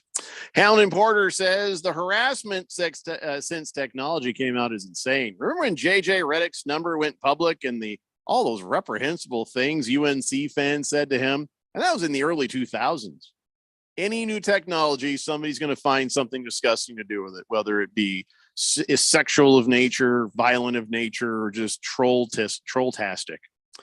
Let's see. Did I read that one? Yes. Fifth letter says both teams were yapping it all last week. He came to play. It was a bang play, adrenaline rushing. Looked a lot dirtier than it really was. A lot of people in the NFL even saw that and were like, "Damn, that's dirty." That felt bad in real time before we even got to slow motion. They were yapping. But I don't have a problem with that. Like trash talk. Look, I love trash talk when teams go at it. But that does not have to translate into a hit that late. It really doesn't. Yeah, Ryan Clark tweeted out. I follow him on X. Q. I don't know. We're not going to be on there very much longer, Randy, because Elon Musk is talking about charging people, and he says the reason he wants to charge people is so it weeds out all the bots. Well, the minute that they ask me for my credit card, delete. I'm off Twitter. Same. But what were you saying about Ryan Clark? Ryan Clark, former NFL player, played 14 years in the NFL. He said, some guys hunt for personal reasons. Some guys hunt for business. Some guys, I know what these guys are hunting tonight, and I can't say that I haven't hunted that way myself. That's the way I'm paraphrasing what he said, but it was basically that. And there was a lot of trash talk between these two teams. And I'm sure this defensive back for Colorado State wanted to make a statement. And I saw the hit. Yeah, it was late. And it sent him to the hospital, man. It was a vicious hit. Yes, and I agree with that. And it was late. Yes, but this is the game they live in nowadays. This is the way these kids are coached. And the bottom line is, I still think, like Dion said today. And by the way, Dion is a very outspoken man, but what he said today was very classy. And the way he went about it was very classy. There was no hype to it whatsoever. I believe this was a genuine statement. Like this kid was just playing football. Like you said, Jeffrey, in that article, the kid was just playing football, trying to live the dream and do what was right. So it's really sad when these people take it too far. But isn't surprising, though, when we hear about kids, parents at these peewee football games and right. Little league games and stuff that are out there fighting on the field. The Jet says, I'm not surprised with the death threats. You remember in the 80s and 90s when the Colorado fans would tip over cars that had visiting teams' license plates on them. They've always been some of the worst fans in the nation, he says. Parlay J says, how does Angel Hernandez still have a job? Oh, wait, that was last time. This time he says, do you guys think the Browns will sign Kareem Hunt to a 1-year contract? I bet that they're looking at all things. Maybe Cam Akers too. Yeah, I mean, maybe. Rectinator says, hey, Randy, don't you think it's time for the Crapnels to declare bankruptcy? No. Dirty Donkey. The Crapnels, as you call them, the big mighty red birds of prey will be back in force this weekend. Dirty Donkey says, there's those godly voices I remember hearing during my old work hours. I've missed this show. Where the hell have you been? What do you mean? What's going on, man? You don't have to miss us. There's always the podcast. And did you retire? I don't know. I don't know what this means, but I'm going to read it. He says, bump Elon Musk. Fudger put a hole in our atmosphere. Damn alien. What's he talking about? What's he talking about? Are we talking about the rocket he launched into space? I don't. Did it put a hole in them? I actually don't know. No, I don't think so, but I don't know. You mean Elon Musk? Does he look like an alien kind of? The number one selling electric vehicle in the world. Well, he didn't create it. People who worked for him did. Well, and he actually bought Tesla. He didn't found it either. Design anything. He didn't. How did he put a hole in the atmosphere? The only thing I can think of is the rocket. I don't know how that would work. Maybe it's all the hairspray on his fake hair. I mean, NASA's been shooting rockets through the atmosphere for how long? Yeah, that's true. That's the only thing I could think of that he means. I don't know. Dirty Donkey, good to hear from you. We don't know what you're talking about here. Yeah. Baker's Cocky Hen says, well, at least that kid didn't dive his knee like a little Minka. No. I think you should explain more. You should put more into that text so that we can understand the context of what you're talking about. Hamilton Porter says the hit was bad, yes, but go look at some of the hits when Dion was at Florida State and they were playing Miami. Well, that rivalry there. Yeah, and that was another one with a lot. But that wasn't but that's a different game. These two teams, Colorado State and Colorado, Norvell and Sanders have never coached against each other. It's a rivalry, but I mean, Colorado was so bad last year. I mean, was it? This is not Florida State, Miami, is my point. So, was Dion involved in some very violent, very aggressive games back in the day? Yeah, this game should not have been that. They were talking, but it wasn't that. So Swazman sent me a picture of him and another fella enjoying some nice beer right there at the Cardinals game this weekend. He says, yeah, Jeffrey went to the Cardinals game this week with my family. What did Randy think about the tale of two halves? Or Daniel Jones was impressive in the second half. Daniel Jones got lucky, and so did the damn Giants, and that's all I'm going to say.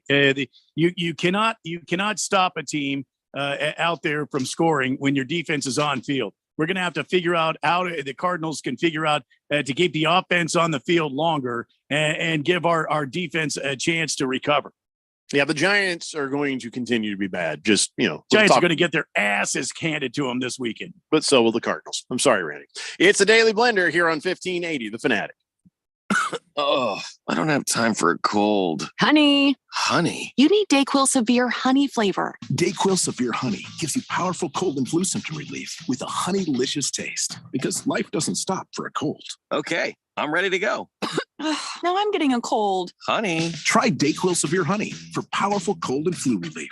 DayQuil Severe Honey flavor. The daytime coughing, aching, stuffy head, fever, honey-licious. Power through your day medicine. Use as directed. Keep out of reach of children. If you're an agent or broker in group benefits, get ready to learn about an exciting and innovative new program to offer your clients. Eternal Benefit is now offering the first pre-planning program that's available as a payroll deduction and allows benefits for the entire family. Our pre-planning program can include coverage for yourself, your spouse, plus your immediate family, including parents, children, grandparents, and even aunts, uncles, and cousins. Looking for a great reason to contact your clients? This is it. No more meetings where you have nothing new to offer. Eternal Benefit plans lock in and provide for funeral and burial expenses regardless of price increases. Employees can now take care of their family member without pressure. Choose from hundreds of funeral homes and cemeteries. Plans are completely transferable. Even if your clients move to another state, the program pays some of the highest commissions in the group benefits area. Find out more. Go to eternalbenefit.com. That's eternalbenefit.com or call 602-315-2574. Eternalbenefit.com. That's eternalbenefit.com or call 602-315-2574. The Maroon Monsoon rolls into Mountain America Stadium when Sun Devil football opens Pac-12 play in a highly anticipated matchup against conference foe USC Saturday, September 23rd for Hispanic Heritage Night. In addition to a top-tier matchup on the field, halftime will feature the first drone show in Mountain America Stadium history. Grab your friends and get your tickets today by calling 480-727-0000 or go online to sundeviltickets.com. Be there, be loud, and wear maroon. For the latest from the world of golf, tune in every Saturday morning from 6 to 8 for the Golf Shop Radio Show, presented by PlayGolfMyrtleBeach.com, the golf capital of the world. Hosts Mark Greenhelch and Matt Blanchard talk golf from tee to green and everything in between. If you like golf, you're going to love Golf Shop Radio. Before you tee up, drop on in. Welcome to the Golf Shop here on 1580 and 99.3 The Fanatic. Are you ready for the NFL season? Are you ready to win $1,580 in cold hard cash? Sign up today for the Harman Solar 1580 The Fanatic NFL Fan Pick'em Contest. Get over to 1580thefanatic.com and sign up today. Someone needs to win this $1,580 first prize. Why not you? Finish in second place. Cha-ching! You win $500. The Harman Solar 1580 The Fanatic NFL Fan Pick'em Contest. Sign up today at 1580thefanatic.com.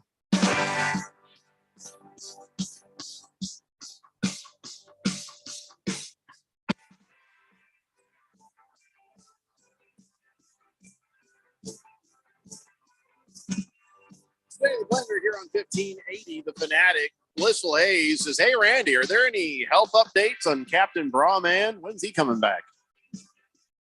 He's talking about Kyler Murray. Next question. The Jet says, what's Randy's name on the NFL Fan Pick'em? I didn't see him on any of the sheets. I did go way down on page 5 to find Jeffrey. Go bleep yourself.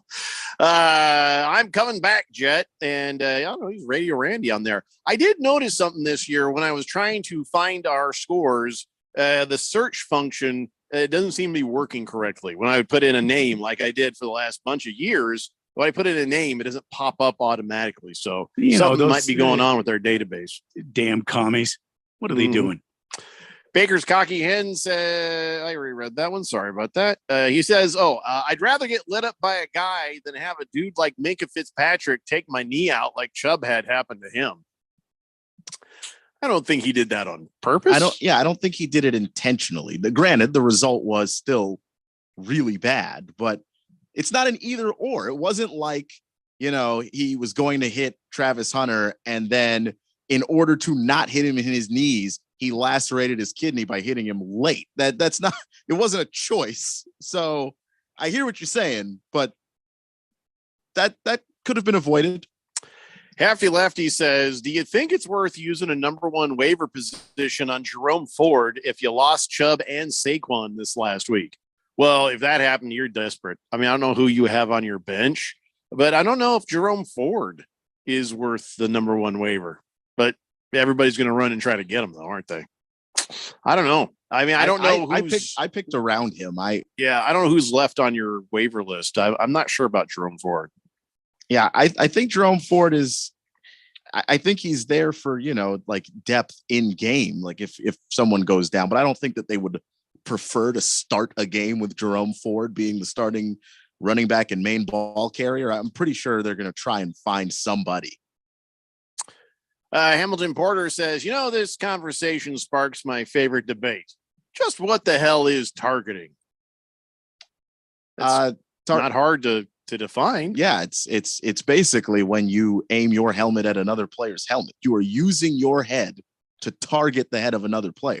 Oh, in that case, I'm wrong. I thought it was when they're not looking and you actually paint a target on them. Sorry. Yeah, I was wrong. Yeah. So just I don't know what the debate around targeting would be there. It's a pretty, as far as football rules go, it's one of the more clearly defined ones. Baker's Cocky Hen says, I'm left with Kenneth Walker and Deuce Vaughn as my only running backs. Wow. Well, you're going to lose. All right. So Kenneth Walker was pretty dope last week. I don't know about Deuce Vaughn. I didn't see him, but more random sports stuff to talk about.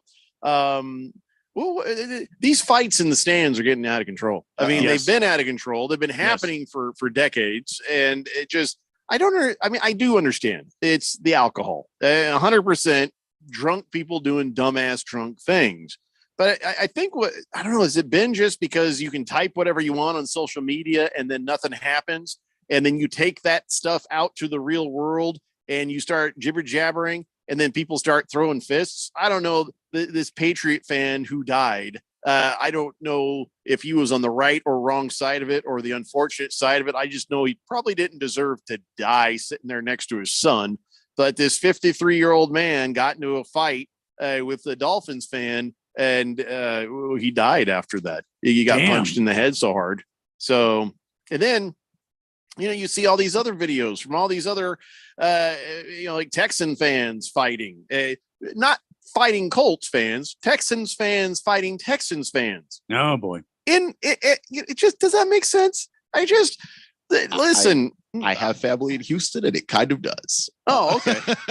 I don't know. It makes sense to somebody because it makes no sense to me.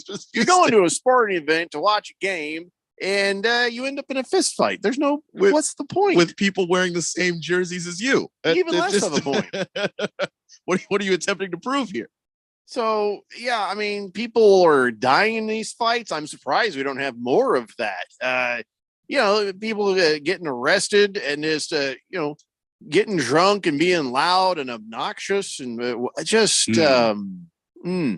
and everybody thinks I'm wrong for saying that there should be some sort of physical separation between the basketball court and the fans.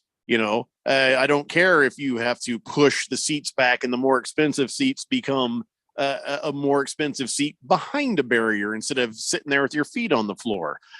Somebody's got to do something about these crowds. Well, is the solution maybe don't serve beer? I don't know. That's not the issue. The issue is the fights in the stands. And how do we solve this situation? Well, I'm saying in basketball, it's going to get worse. That's why I'm saying there should be a separation. But in the general sense of fans fighting fans, you're right, Randy. I don't know how to stop this. If we were to go to a game, the three of us, I don't think we would. Beat your ass. No, I drink nicely and mind my own business. Wasn't talking about us fighting. Oh. Why do you always want to fight? Why do you always want to touch me inappropriately? I have nothing more to say. I have nothing more to say. This is awkward. Sorry you had to see this, Keon. Yeah, it's a little traumatizing, to be honest. Well, Randy, if we went to a game and somebody tried to fight with us, does that change it? No, I mean, the point I was trying to make was we're not going to sit out there. We're going to have fun. We're going to look when we see it's going to get kind of out of hand. There's been several times I've been at a stadium and fans have been out of control, and I just keep my mouth shut. I mean, what does it profit you to keep running your mouth against somebody else who's a loudmouth, and then you just start fighting? What does that prove? How does this solve anything? It doesn't solve anything. So I don't understand this kind of thinking, this mentality. Oh, well, I'll beat your ass. Well, okay. So next week when you come to the game again, and this guy is still there, are you guys going to fight again? Or what's happening here with society? What's going on? This is crazy. Yeah, the first sign of any sort of violence, you getting into somebody's face, acting like you want to fight, that person should just be banned from the stadium or arena forever. It's like you're not allowed to come back, because you're right, Randy. What's to stop this from happening again next week, and the week after that, or with somebody else who happens to be sitting there? I think it might be time to start putting, more security at games, getting a guy in every section. Well, more security and maybe losing the alcohol sales. I hate to say that, but I hate heavy to say metal it too, maniac. But if people can't do it responsibly, and I don't know, because I don't know how you enforce that. Like what Randy was saying, it's easy. It's really easy to just shut the hell up, or de-escalate. Apologize for things you didn't do, just so you can get out of the stadium in one piece. It's okay to do that stuff. But the thing is, you're asking drunk people to do that, and they can't because they're drunk. Boomer Sooner says, good day, Blender Nation. Go Sooners. 2 weeks, Keon. I owe you a pizza, Keon. Double or nothing. You give me what the spread is on Red River. Oh, is that already 2 weeks away? I can't believe it. It just feels like it's way too fast. Wow.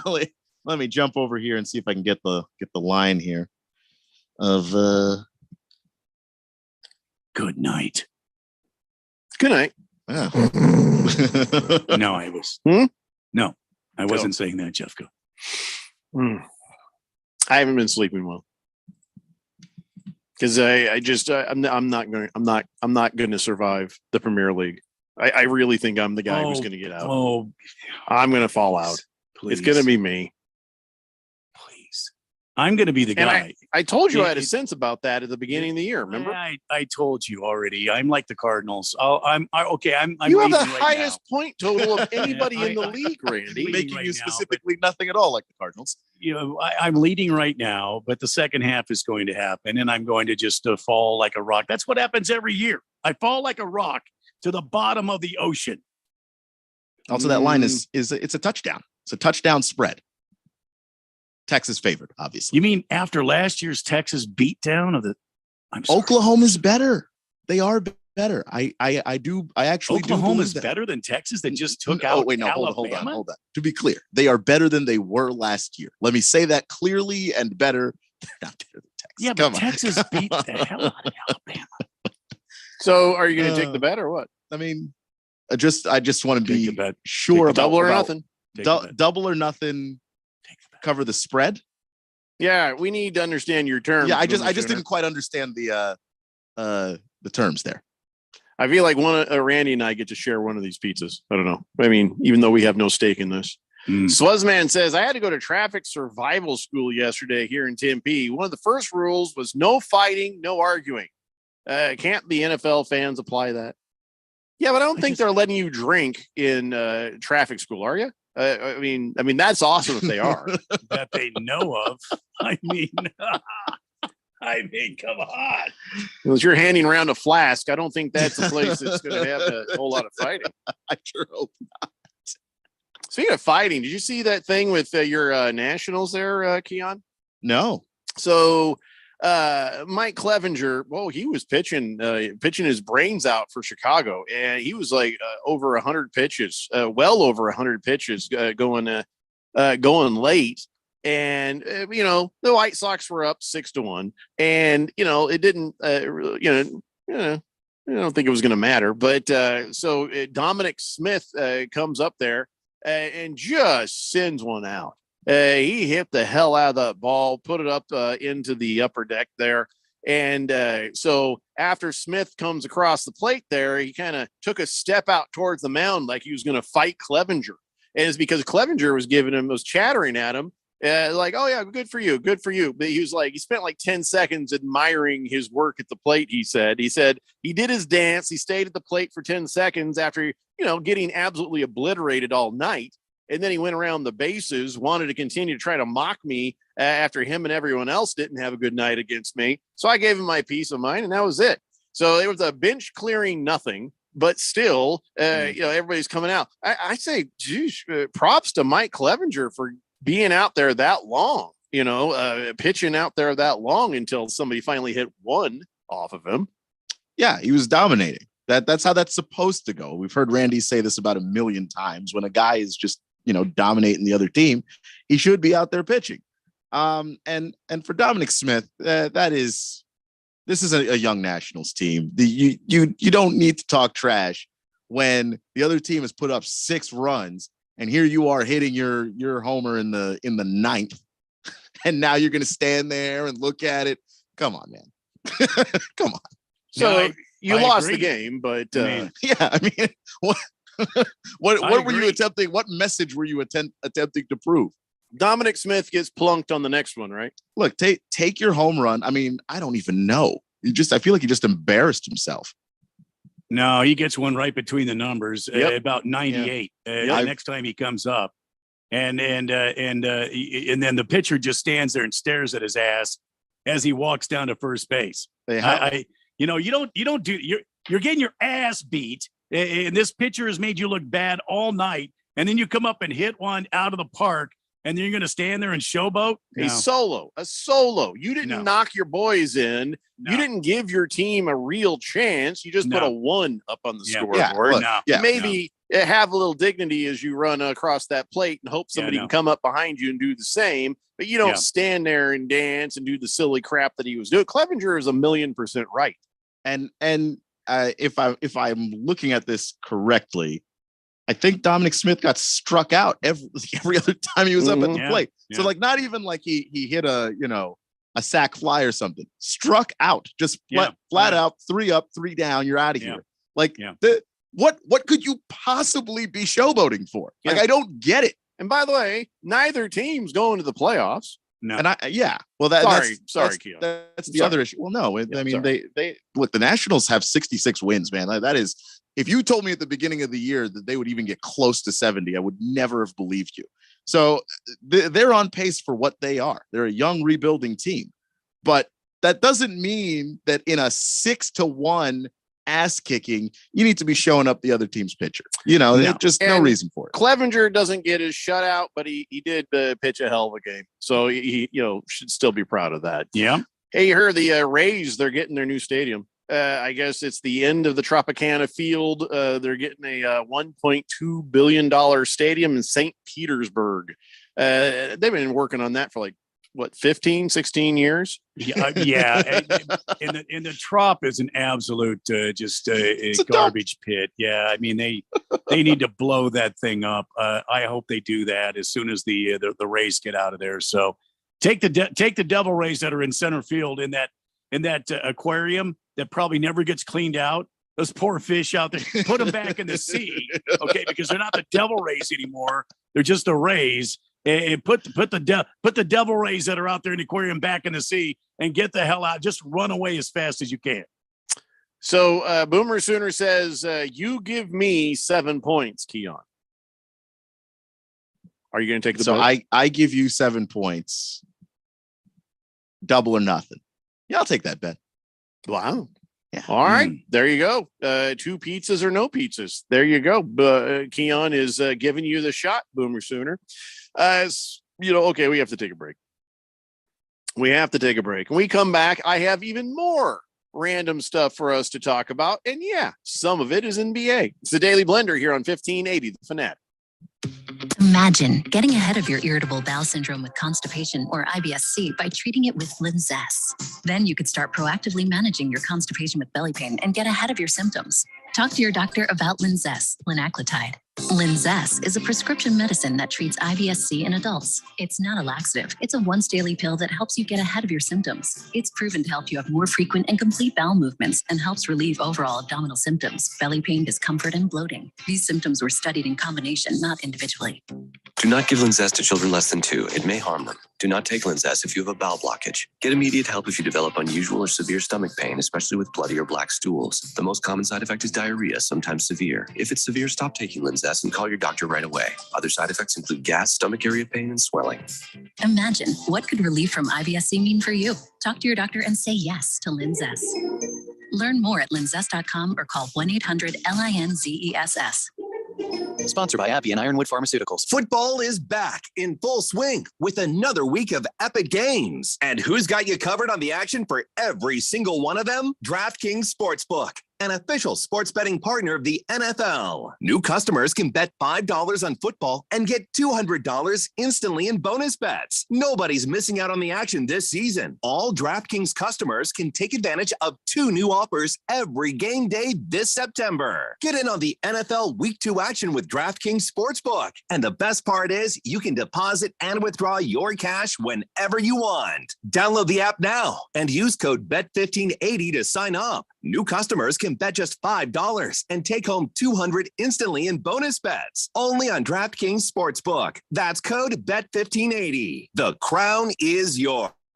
21 and over. Arizona only. Gambling problem? Call 1-800-NEXT-STEP. Bonus bets expire 7 days after issuance. Eligibility and deposit restrictions apply. Terms at sportsbook.draftkings.com/football terms. For the latest from the world of golf, tune in every Saturday morning from 6 to 8 for the Golf Shop Radio Show, presented by PlayGolfMyrtleBeach.com, the golf capital of the world. Hosts Mark Greenhelch and Matt Blanchard talk golf from tee to green and everything in between. If you like golf, you're going to love Golf Shop Radio. Before you tee up, drop on in. Welcome to the Golf Shop here on 1580 and 99.3 The Fanatic. So, what's your favorite thing about sports? The excitement, the action, or the 5-meat pizza and the 6-pack? Bingo. That's what we thought. 1580 and 99.3 The Fanatic, and always on at 1580thefanatic.com.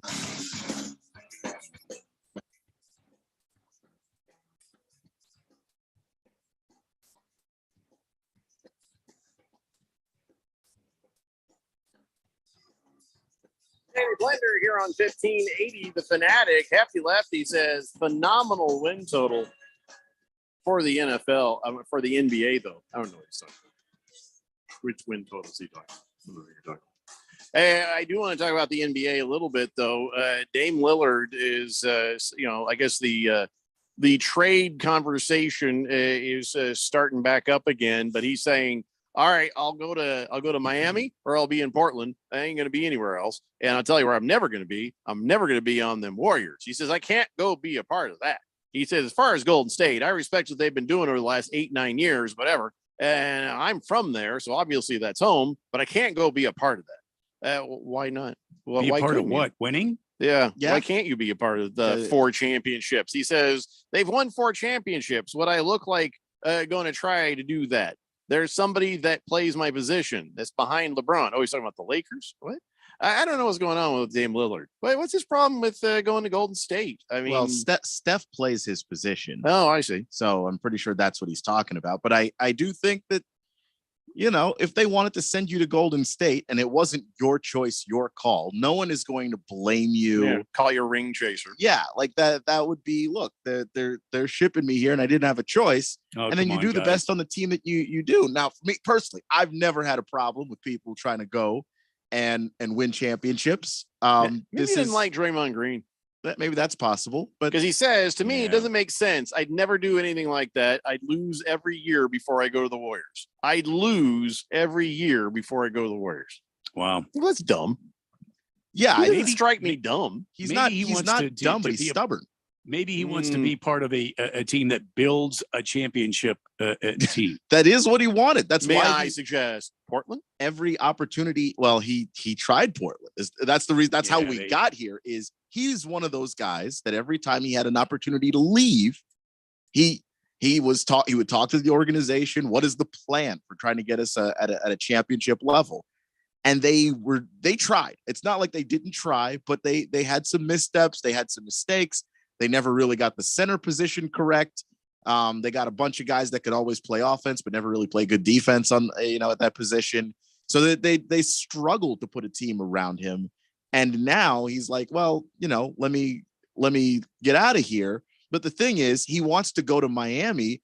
And I'm just like, well, Miami has been doing longer what Golden State just started doing. Why would you think your legacy would look better if you went to Miami, as good as they are with Bam Adebayo and Jimmy Butler, and Eric Spoelstra as head coach? Why would you look better going there than if you went to Golden State? Unless, well, imagine if he went to like Milwaukee.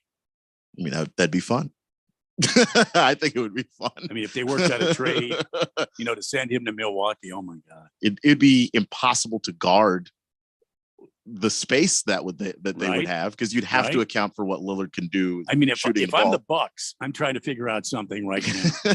Because Giannis is trying to hold you hostage already and say, hey, look, put talent on this team. You might as well try. There's talent. I don't know. I mean, Dame Lillard, I get it. I get what he was trying to achieve, but then you're stubborn. You're right, stubborn. I'm not going nowhere. I'm staying in Portland. I ain't going nowhere. I'm staying in Portland. I'm going to stay in. All right, you guys keep signing. I'm going to stay in Portland. You guys, okay, this ain't working. This ain't working. I want to go. I'd like to leave now. Where will you go? Only Miami. And that's where it doesn't work. Like, you have a team that you've ruled out you'll never go there.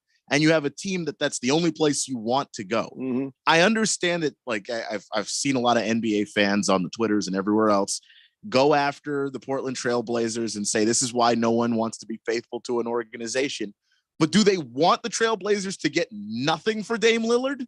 How does that make any sense? Hefty Lefty says Giannis would definitely stay if that happened. Oh, yeah. Yeah. Oh, yeah.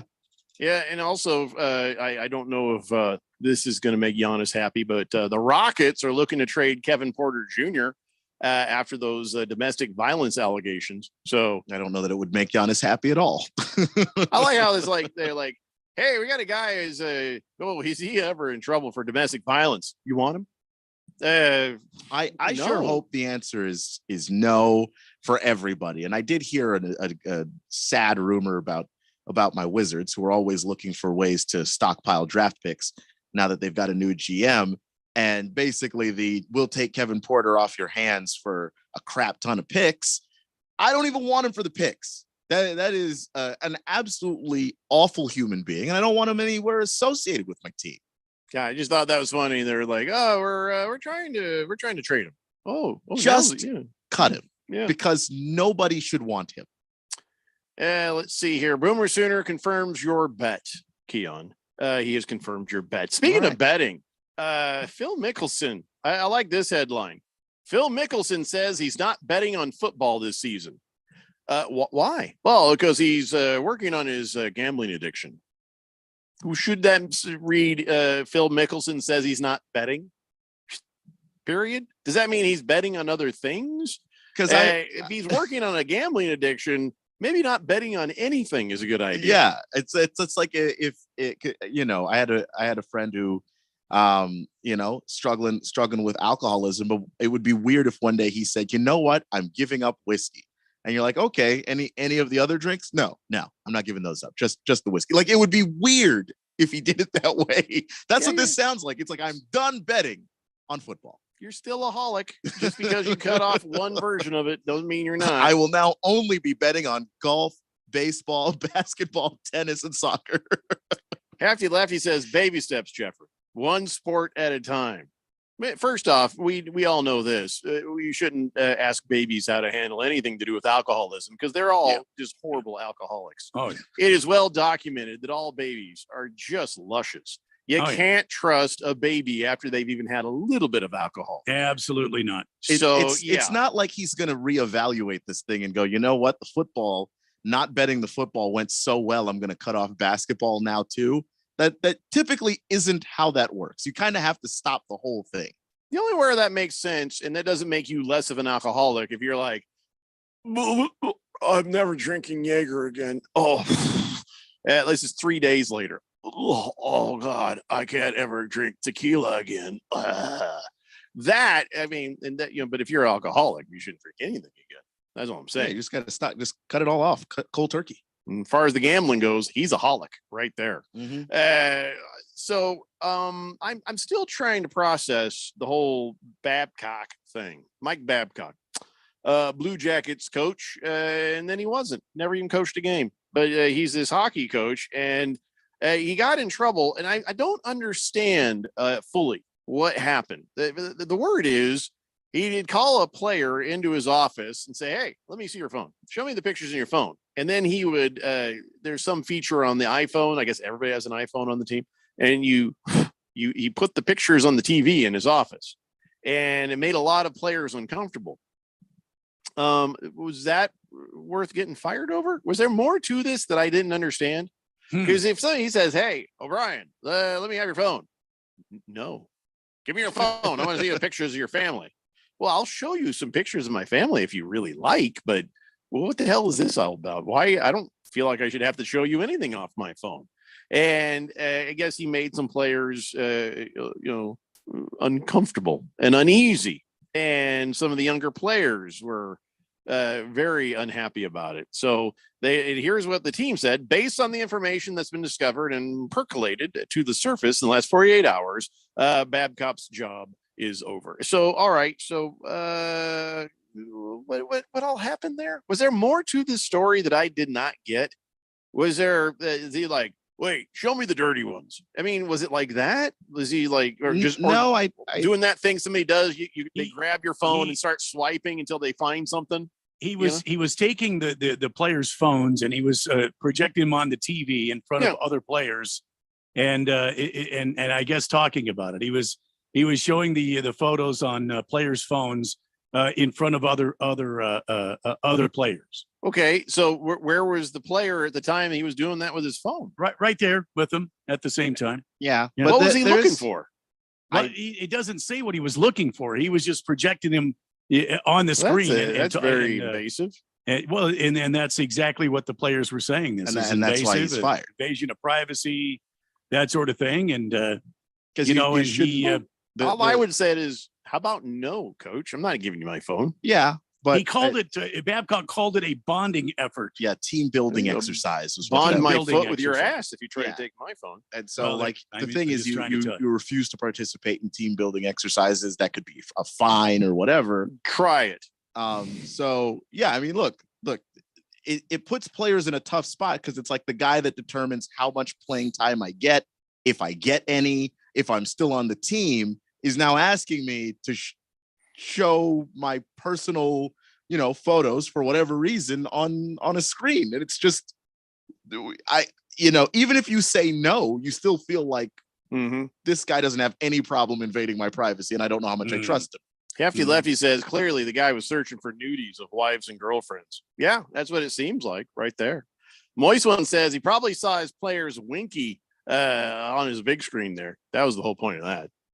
Thundar Santa Barbarian says, happy Tuesday, guys. Much better week in fantasy football for me. And in college ball, ASU might want to, probably cry in the beer next to USC. Fresno State has a tradition of catching Pac-12 teams off guard. Also, Sun Devils may want to practice holding on to the ball just a little more. Just a thought. Yeah, that would certainly help.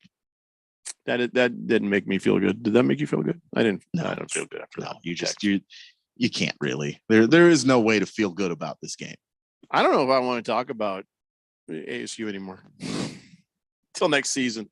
I mean, we put this moratorium on talking about this if you want to. It's not. I look. Getting better. I know it's going to be ugly because that's unless you're Dion and you work the transfer portal like nobody's business. First years are usually pretty ugly. Like you look at Arizona and Jed Fish. That first year was horrendous, but that's part of the growing pains of having somebody come in and radically shake up a program and then recruit their way back to some level of decency, which is what ASU is trying to do. They're trying to do that model instead of the quick injection of talent that you get sometimes with the transfer portal. The Jet says, how many combined wins will ASU the Cardinals have this year? Oh, that's dirty. I don't know. 36. Okay. I think that's more games than are available for them. Yeah, to play, 36. It's not even possible. Either way. No, I don't know. I'm actually less down on the Cardinals now that I've seen that defense flying around. I think that they are going to mess around and probably win more games than they should for tanking purposes. Hefty Lefty says, you know, that whole thing with that coach, this is why my phone is only full of pictures of platypus penises. Sure. Go ahead and take Wow. See what you get. I don't even know what a platypus penis looks like. How do you say that? 5 times never fast? want to look at that. No. Yeah, that's I said it. I said that No. 5 times fast. No. Listen, you know, I'm going to just say it's good to be passionate about your work. Maybe not as passionate as this. The director of a high school marching band got arrested in Alabama on Thursday night because he refused to make his band stop playing. His name is Johnny Mims, and he was the band director at a high school near Birmingham ever since 2018. And his high school football team, they won the game 27-0 on Thursday. And according to reports, bands for both schools continued to play long after the game was over. Well, the police show up and they ask the director for both bands to stop so everybody could go home. I mean, not like a marching band playing was going to stop me from going home, but the other school's band said, okay, we'll quit. But Johnny said, no, kid, you don't quit. Police eventually said, okay, we're going to arrest you now. And they say he refused to put his hands behind his back. He shoved a cop, so they tased him. Oh, no. So the marching band director got tased for not stopping his kids. He's facing charges for disorderly conduct, harassment, resisting arrest. He said, even though the police are here, the show must go on. Must go on. And the school's like, well, we're gathering all the facts. Oh, man, they should not fire him. They got to give him a raise. That guy's all passion. He's all heart. He didn't even need alcohol, so he wasn't like those guys in the stands fighting each other. I don't know.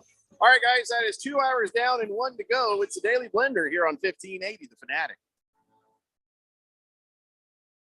My dad has a cold, but also has high blood pressure.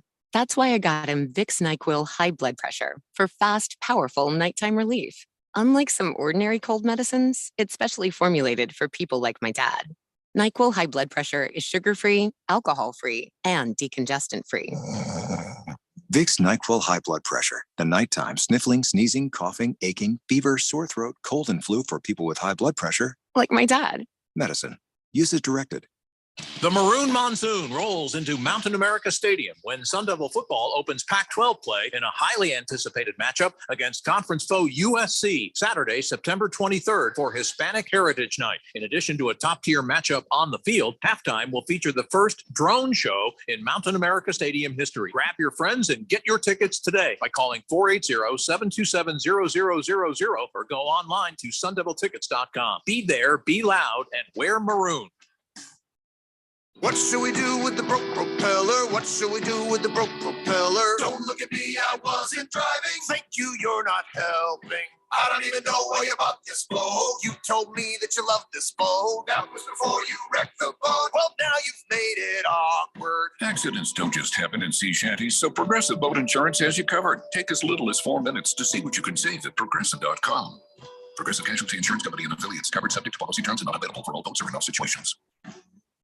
Football is back in full swing with another week of epic games. And who's got you covered on the action for every single one of them? DraftKings Sportsbook, an official sports betting partner of the NFL. New customers can bet $5 on football and get $200 instantly in bonus bets. Nobody's missing out on the action this season. All DraftKings customers can take advantage of 2 new offers every game day this September. Get in on the NFL Week 2 action with DraftKings Sportsbook. And the best part is you can deposit and withdraw your cash whenever you want. Download the app now and use code BET1580 to sign up. New customers can bet just $5 and take home $200 instantly in bonus bets. Only on DraftKings Sportsbook. That's code BET1580. The crown is yours. 21 and over. Arizona only. Gambling problem? Call 1-800-NEXT-STEP. Bonus bets expire 7 days after issuance. Eligibility and deposit restrictions apply. Terms at sportsbook.draftkings.com/football terms. It's Raymond in Austin. We're back on All Star Sports Radio. Celebrating their 30th year, our sportsbook and casino sponsor, BetUS.com, is going big. That's right, Austin. Sports bettors can win a new truck, get the industry's biggest 125% sign-up bonus, and even get up to 30 risk-free bets. Touchdown. BetUS also has a 150% casino sign-up bonus. Blackjack, now you're talking, Austin. They also have live dealers and live betting on sports, including racetrack. Get started today at BetUS.com, where the game begins. KQFN Tempe, also transmitting on K25CD Phoenix at 99.3 FM and K240 Round Hills at 95.9 FM. It's time for the third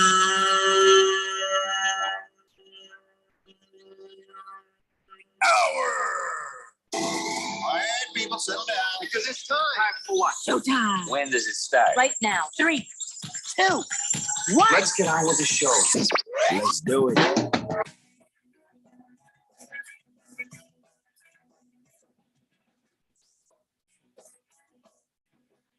All right, everybody, it's 5 o'clock here on the Daily Blender. I'm your good friend, your radio pal, Jeffrey O'Brien, alongside Randy White.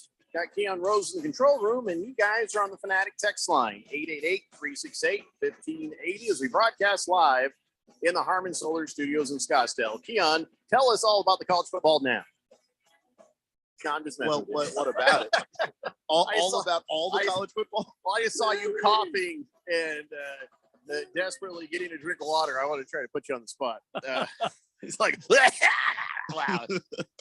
Can I just tell you what I'm distracted with? I'm just really upset that my phone knows I was looking for a pair of shoes. Because now shoes, ads about shoes, just constant ads about shoes. And so now when I'm scrolling through the sports stories, just nothing but shoes. And I'm thinking about this is I was just looking at the shoes. I always buy the same shoes. I have a certain brand of Skechers, and I bet I'm on my 4th pair, so I don't need all these ads about shoes. Is that why the banana hammock keeps coming up in my yes, on my screens, and platypus penises keep coming up on Hefty Lefty's phone. That I won't even look that up. I'm scared to death what it'll do to my listen. Nobody needs to know what the internet's going to do with that information. You just I'm going on vacation, so I was looking for a swimsuit. So when are you going on vacation again? When's that happening? Is that next month? Yeah, it's October 26th through November 3rd, I believe. Well, you don't have to give us all that of it. You got people staying in your house, right? Yes. Okay. There will be. The armed security will be here. Yeah. Okay. Anyway, so I just here's what I do know. I know because if I look up anything, all of a sudden I get ads for it. You know what I mean? Yeah, I know I have handled my business with my phone and making sure it's not listening to me. Because if it was listening to me, the crap we talk about on this show would come up on it. The concept tasers last hour talking about the high school marching band coach who got tased. Platypus genitals would have already been on there somehow. I think I don't know how it works, but at least I've got it sorted where it doesn't listen in and put ads for whatever I'm talking about up. I was trying to get this quietly, so Miss Kim would be surprised out there on the beach. Yeah, I would drop my robe and there to have my banana hammock on. I think she would be pleasantly surprised. Oh yeah. The rest of the people screaming and running for their cars. However, that you're probably going to end up on the news, Randy. Now I can't hide it from her because it's on all of our computers and so they keep popping up and she's starting to wonder the hell you're into. I keep trying to, I keep trying to, divert every time I see one. How does that get on there, Kim? What are you looking at? And she's So, yeah. The thing is, you're both looking at the same thing for different reasons. Hefty Lefty says platypus genitals are so odd that even that will confuse an algorithm. Okay, well, that's good for you. I'm glad I'll just take your word for it. Yeah, maybe that should be a new texter name. Platypus genitals. Platypus genitals says. I kind of like that one, honestly. I do. Write that down. That's a good one. Right. It's going here. The Chosen One says, "Hey Randy, since you're so high on the Cardinals this week, friendly Spinato's Pizza and Wings bet on the game?" Hell no. What the hell's a Spinato's? Where is that? Spinato's. Are you kidding me? It's tasty. It's great. That's great. You're not going to bet them, are you? No. Yeah. Okay. Thundar the Santa Barbarian says, my kids and brother drove from my hometown near Fresno to watch the Fresno State game. So they felt pretty good on the way back home after that one. And the band director is putting the electric in the Electric Light Orchestra in a very literal way. There you go. He decided to be the electric light himself. Slim Pickens Hat says ASU was busted a few weeks ago giving fake degrees to CIA members. Well, what's wrong with giving a fake degree to somebody in the CIA so that they can do their undercover work? Well, who turned them in for that? Yeah, it's American. It's very American to help out our spies to do their spying, right? It's not always. They always portray the CIA like a bunch of bad guys in the movies and TV. I mean, I think they're probably the best of guys and gals out there. I mean, I realized the minute I said CIA that they might be listening. Suddenly some computer algorithm went boop, and now I got a bunch of guys from the CIA sitting there going, "Is this guy getting sniped?" What's he got to say next? Well, he said we're the best guys. Now I feel like they're the best guys and possibly gals. I feel like they've gotten a bad rap out there. You know anybody in the CIA? No. I only know Randy. 888-368-1580. T-Licious says, would have texted sooner, but eating that crow after the Cubs got swept took me a while. Hopefully my Cubs bounce back these last 12 games, but how about them 49ers, he says. Yeah, T-Licious, eating crow does always take time because it is the worst and toughest of meat to eat, isn't it? Pink Eye says, will you guys be giving out ASU versus Colorado tickets? That might be the best prize all year. I would almost guarantee you that those tickets have found other uses by station personnel, but I don't know. We might. I don't have to ask Radio Run if we're going to have any of those tickets, yeah. Not all of them get given away. You know what I'm saying? 888-368-1580. All right. We've done 2 hours. We may as well talk about last night's games. Did anybody watch the Saints and whoever the hell they were playing? The Panthers. Panthers. Right. Yeah. By the way, Frank Reich, hot seat, right? Got to be hot seat. Hot seat, little hot seat, warm seat. No. Tepid seat. No. He's got a rookie quarterback, an offensive line that needs quite a bit of work, and a wide receiving core that also needs quite a bit of work. And they improved from last week to this week. It's a similar situation, I think, with them that all the other young quarterbacks have, which is you just want to see the guy improve, play better this week than he did the week before, not make the same mistakes this week that he made before. And I can honestly say I think Bryce Young did improve. I thought he did take some steps forward. Okay. Well, did anybody watch it? I didn't watch any of it. I watched it because I was at the gym and it was on, so it was pretty easy to just follow it. And I had it on a screen, but my eyes never really went over there. I was watching the Browns and the Steelers, and to be honest, I didn't feel better for doing that either. I felt like both these games are garbage. But I guess depends on if you're a Browns or a Steelers or a Saints or who's the other Panthers fan. Yeah, they had fans screaming "Fire Canada," and I'm like, you can't fire an entire country. And they're like, no, they're talking about Matt Canada, the offensive coordinator for the Steelers, because the Steelers had to win it basically on defense, defensive touchdowns and stuff like that. So I don't know. Did you? I think anybody have thoughts on these games? Because I just don't. Well, the Fire Canada thing does have some merit because Matt Canada got hired because he was, the offensive coordinator at LSU when Joe Burrow was down there. And so that offense that they ran, it was a spread offense. It was high flying. It pushed the ball down the field. And then Matt Canada got to Pittsburgh, and just on the basis of he hasn't really had a quarterback that can do all of those things. Like Kenny Pickett is a smart football player, but he doesn't have a very big arm. He's not particularly he can move a little bit, but you wouldn't say he's a mobile guy. So he's kind of limited in terms of his tools. And so I think that limits what Matt Canada could do. So it's kind of a two-way street. I don't know if Canada's the problem or Pickett's the problem, but that offense has giant issues. I was annoyed with something about last night that all week they were like, oh, Amari Cooper doesn't look good. He doesn't look good to play. Looks bad. Probably not going to be fine. And so I did not put Amari Cooper out there, which turns out to be not the worst decision because he didn't have, a great game in week 2. if I'm not mistaken. He had like 6 points, I think, right? Isn't that what he had? Like 6 points. Yeah, I'm scrolling to it, and there, 16 points. Wait, he had 16 points? Oh, I could have used that. Yeah. He looked pretty good to me. I couldn't tell you how many points from. Okay, well now let me reverse what I'm going to say. I was angry about it one way or the other because I benched Amari Cooper, and then I heard he had 6 points. I'm like, okay, that's fine. So I guess later he might have done better. So they didn't announce that he was playing until you're sitting there and you're like, oh yeah, by the way, Amari Cooper's playing. Son of a. Well, yeah. Well, now I can't do anything about it. And not only I've did already he play, played guys on Sunday. Yeah. And I got nowhere to put him. He's the most targeted player on the team that night. 17 targets, led the entire team in targets, receptions. Well, he only got yards. 16 points, though.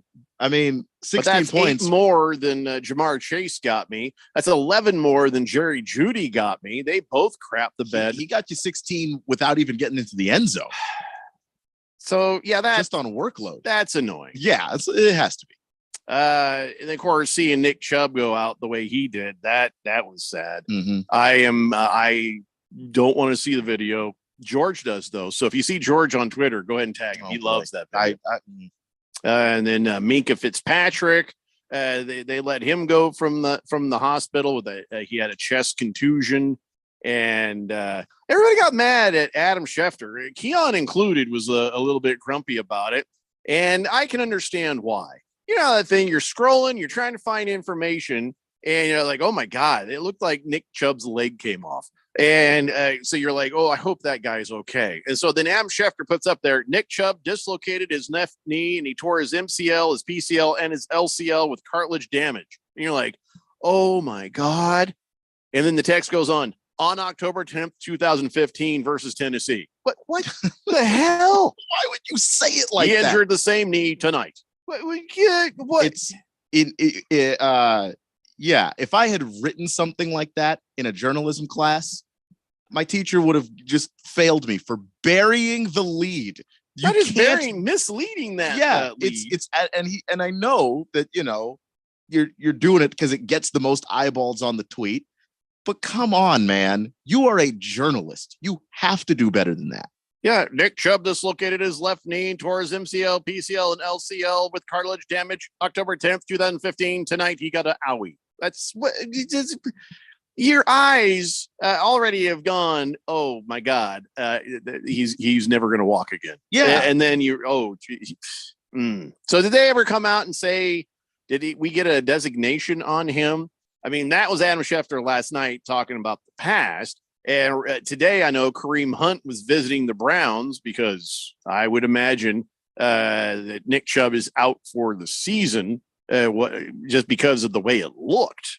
By the way, there was rumors Saquon Barkley might come back and play Thursday, but they're like, no, he's still out. He ain't coming back. I don't know, it's just gamesmanship. They're trying to make people wonder, but he's not going to come back this week. You can forget that for sure. But yeah, I haven't seen anything new about Nick Chubb. I haven't seen anything about the nature of the injury, like any specific details, so much as, obviously he's going to have surgery. And I think the surgery was supposed to be either today or tomorrow. But yeah, I didn't see anything about specifically what got torn or pulled or broken. So I have been going to cardiologists, getting some tests done. But see, I am about to be the one who says what's going to be said. Keon, how's your heart? Good. Randy, how's your ticker doing? Doing all right? Last time I checked, it's doing great. Okay. So I just wanted to because brace yourself for this next one. I saw this headline. I'm going to share it with you. All right. Believe it or not, Matt Corral has cleared waivers.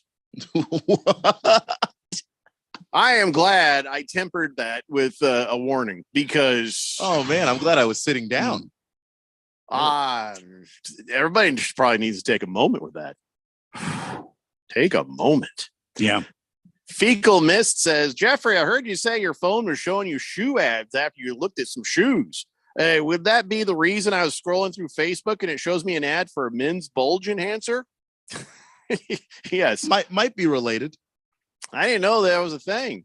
Is that a suggestion or what? How would they even know? Are they peeking while I use the bathroom? I don't know. They've got algorithms that figure stuff out. You know what's crazy is they also a lot of the websites are familiar with your contact list.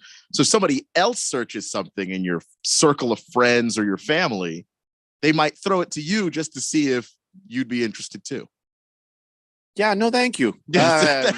All good here with the bulge. The bulge is fine. Yeah, I'm all good as well. But they do that. The Jet says, I found Big George in the fan pick'em. He's on the last page with a whole 7 points. Poor George. Moist One says, I got my degree from ASU by eating crow. Oh my God. Oh my God. Oh, the more you think about it, the worse it gets. It's just so much worse. Really didn't. Oh my God. Oh, Moist Lord. One. Why? What? No. I have a why. I got a question for you. Deshaun Watson shoved an official. Why wasn't he tossed? Why wasn't he even flagged? And they're like, well, the contact did not rise to the level of a foul. I thought any contact rose to the level of a foul. I have seen players tossed for less. I've seen it. Accidental contact. Yeah. Has gotten them thrown. You cannot, or at least flagged, you cannot make contact with an official. Why are they being so easy on Deshaun Watson? He had some face mask fouls that he put on some people, and they did nothing. And he pushed an official. They're doing nothing. Why is he getting away with murder out there? Offensive players usually have to be egregious to get called for face masks. So that's usually standard. That I don't see anything odd about that. But the official thing is weird that they didn't throw a flag at least and give you usually the penalty for touching an official or obstructing an official. He shoved him. Here's the rule. Put 2 hands on him. Under no circumstance is a player allowed to shove, push, or strike an official. That player shall be disqualified from the game. And he just got away with it. He's just got away with, face masking is not always permissible for an offensive player. It was some real obvious, face mask tugs and stuff. And you could get fined for that sort of thing if you're not going to get penalized. It wasn't just like I gave you a stiff arm and kind of grabbed a little bit. He grabbed this guy and was kind of like, it was just bizarre that he's just, it's just Deshaun Watson, no problem. I mean, maybe they're just like, hey, as long as he's not whipping it out, putting it on my leg, I'm going to let the other stuff go. Yeah, I mean, I guess there was a face mask on him that didn't get called. And I was like, well, that's football. It happens. But they're not even going to suspend him. Like they reviewed it today and said, no, that's still fine. That it just doesn't make any sense. There's just so much of that that's not adding up. Just kind of make you wonder, does he have some sort of explicit photographs on key members of the NFL? Probably has quite a few. I hate to go there, but I don't know how else to explain that, because come on, it's one thing if the league said we see no evil and it's Patrick Mahomes. That guy makes you so much money. Josh Allen, Lamar Jackson. Deshaun Watson hasn't even been good since he's been back. Who are you defending? Yeah. He's been below average since he's been back. Well, I'm glad that it's costing the Browns a lot of money, but I'd still like to see somebody take him out Nick Chubb style. Hefty Lefty says Watson is more of an assault guy. OJ, well, that was the murder guy. Yeah, I know. I'm just saying he's getting away with murder out there. Wow. Big George says, okay, so I forgot to put in my picks for the NFL fan pick'em. So that's why I'm still down there with only 7 right. And you know what? That's okay, George, because you can still play weekly for the weekly prize of the NFL jersey of your choice. So even if you forget a week, even if you're down in the toilet, like some of us are with our picks, you can still be going for that weekly win. And the weekly win gets you a jersey, even with your own name on it. Any year, any player, any team, you name it, and you got it if you are the weekly winner in the Harmon Solar NFL Fan Pick'em contest. We've got to take a break. When we come back, Keon Rose is going to kind of give us a post-mortem on the the weekend's college football minus the ASU. I don't want to hear a Hmm. damn word about ASU. No, Randy, it's the what? No, you're gonna need different music. It's the weekend. It's the wrap up, the college football wrap up. It doesn't need the music. And I we're see. going to a break, so I don't need the music now. Oh, okay. All So when we'll do that when we come back. It's the Daily Blender here on 1580 The Fanatic. This is Brent Musburger's Action Update on 1580 and 99.3 The Fanatic. The best way to start betting smarter is to sign up for a free VSiN subscription at vsin.com/subscribe. That's vsin.com/subscribe. Some top 25 matchups in college football Saturday. Number 10, Oregon, home in Eugene as they take on the Colorado Buffaloes, who are ranked 19th. Oregon favored by 21 points, minus 1,050 on the money line, while Colorado plus 660 with an over-under of 70.5. Alabama, home in Tuscaloosa, taking on Ole Miss. The Crimson Tide ranked 13th, Rebels 15th. Alabama favored by 7 points. Alabama minus 265 on the money line. Ole Miss plus 215. Over under 55.5. I'm Tony Desiri with your VSiN Action Update on 1580 and 99.3 The Fanatic. Finding great candidates to hire can be like, well, trying to find a needle in a haystack, but not with ZipRecruiter. Its powerful technology actively finds and invites qualified candidates to apply to your job. So while other companies might deliver a lot of hay, ZipRecruiter finds you the needle in the haystack. See why 4 out of 5 employers who post a job on ZipRecruiter get a quality candidate within the first day. Try ZipRecruiter for free at ZipRecruiter.com/free. That's ZipRecruiter.com/free. When my daughter gets a cold, I have a secret weapon. DayQuil Kids Berry from Vicks. DayQuil Kids is specially formulated to treat kids' most bothersome cold and cough symptoms quickly. And the best part is that DayQuil Kids Berry tastes really great.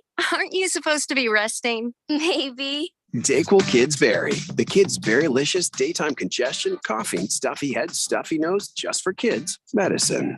Safe for kids 6 years plus. Football is back in full swing with another week of epic games. And who's got you covered on the action for every single one of them? DraftKings Sportsbook, an official sports betting partner of the NFL. New customers can bet $5 on football and get $200 instantly in bonus bets. Nobody's missing out on the action this season. All DraftKings customers can take advantage of 2 new offers every game day this September. Get in on the NFL Week 2 action with DraftKings Sportsbook. And the best part is you can deposit and withdraw your cash whenever you want. Download the app now and use code BET1580 to sign up. New customers can bet just $5 and take home $200 instantly in bonus bets. Only on DraftKings Sportsbook. That's code BET1580. The crown is yours. 21 and over. Arizona only. Gambling problem? Call 1-800-NEXT-STEP. Bonus bets expire 7 days after issuance. Eligibility and deposit restrictions apply. Terms at sportsbook.draftkings.com/football terms. It's the sound of the fight song, the excitement of the rivalry. It's the unbelievable upsets. It's the Heisman hopefuls. Oh my God! Davis is going to run it all the way back. It's the national rankings. It's college football. The shooters right down the field. Tune in each Saturday for the college football game of the week. Listen for all the action, drama, and excitement on your home for college football. 1580 and 99.3 The Fanatic.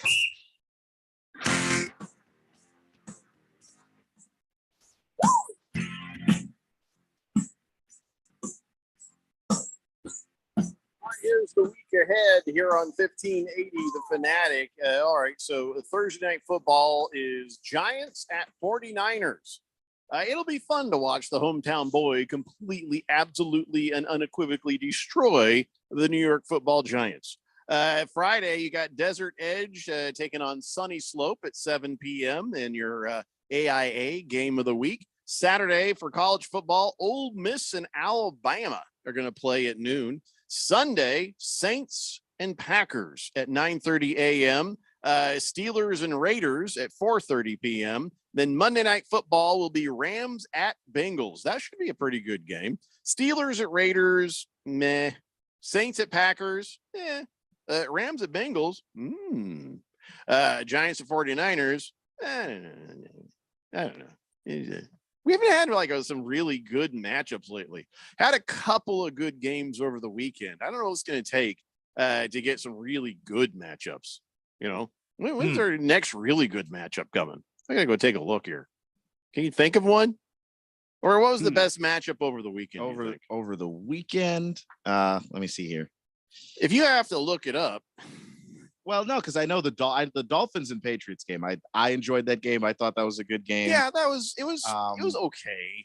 Ravens and Bengals was pretty back and forth. You know, AFC North battle. I always enjoy those. I thought the Washington Denver game was a good game.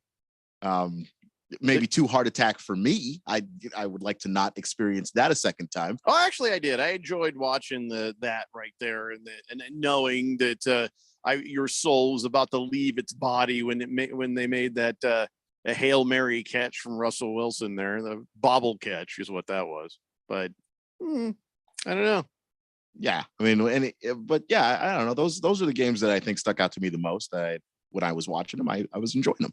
Well, let's see. Let's take a look at the games ahead without doing picks. The Rams and the Bengals game, it should be okay. I don't know that it's going to go any better for Joe Burrow, not with the Rams defense.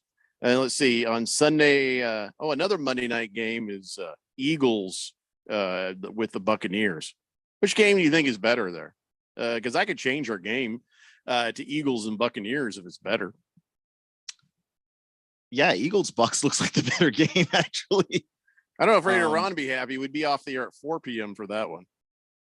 Yeah, I don't think he'd be thrilled, but that actually does look like the better game because the Buccaneers defense, that's a real defense.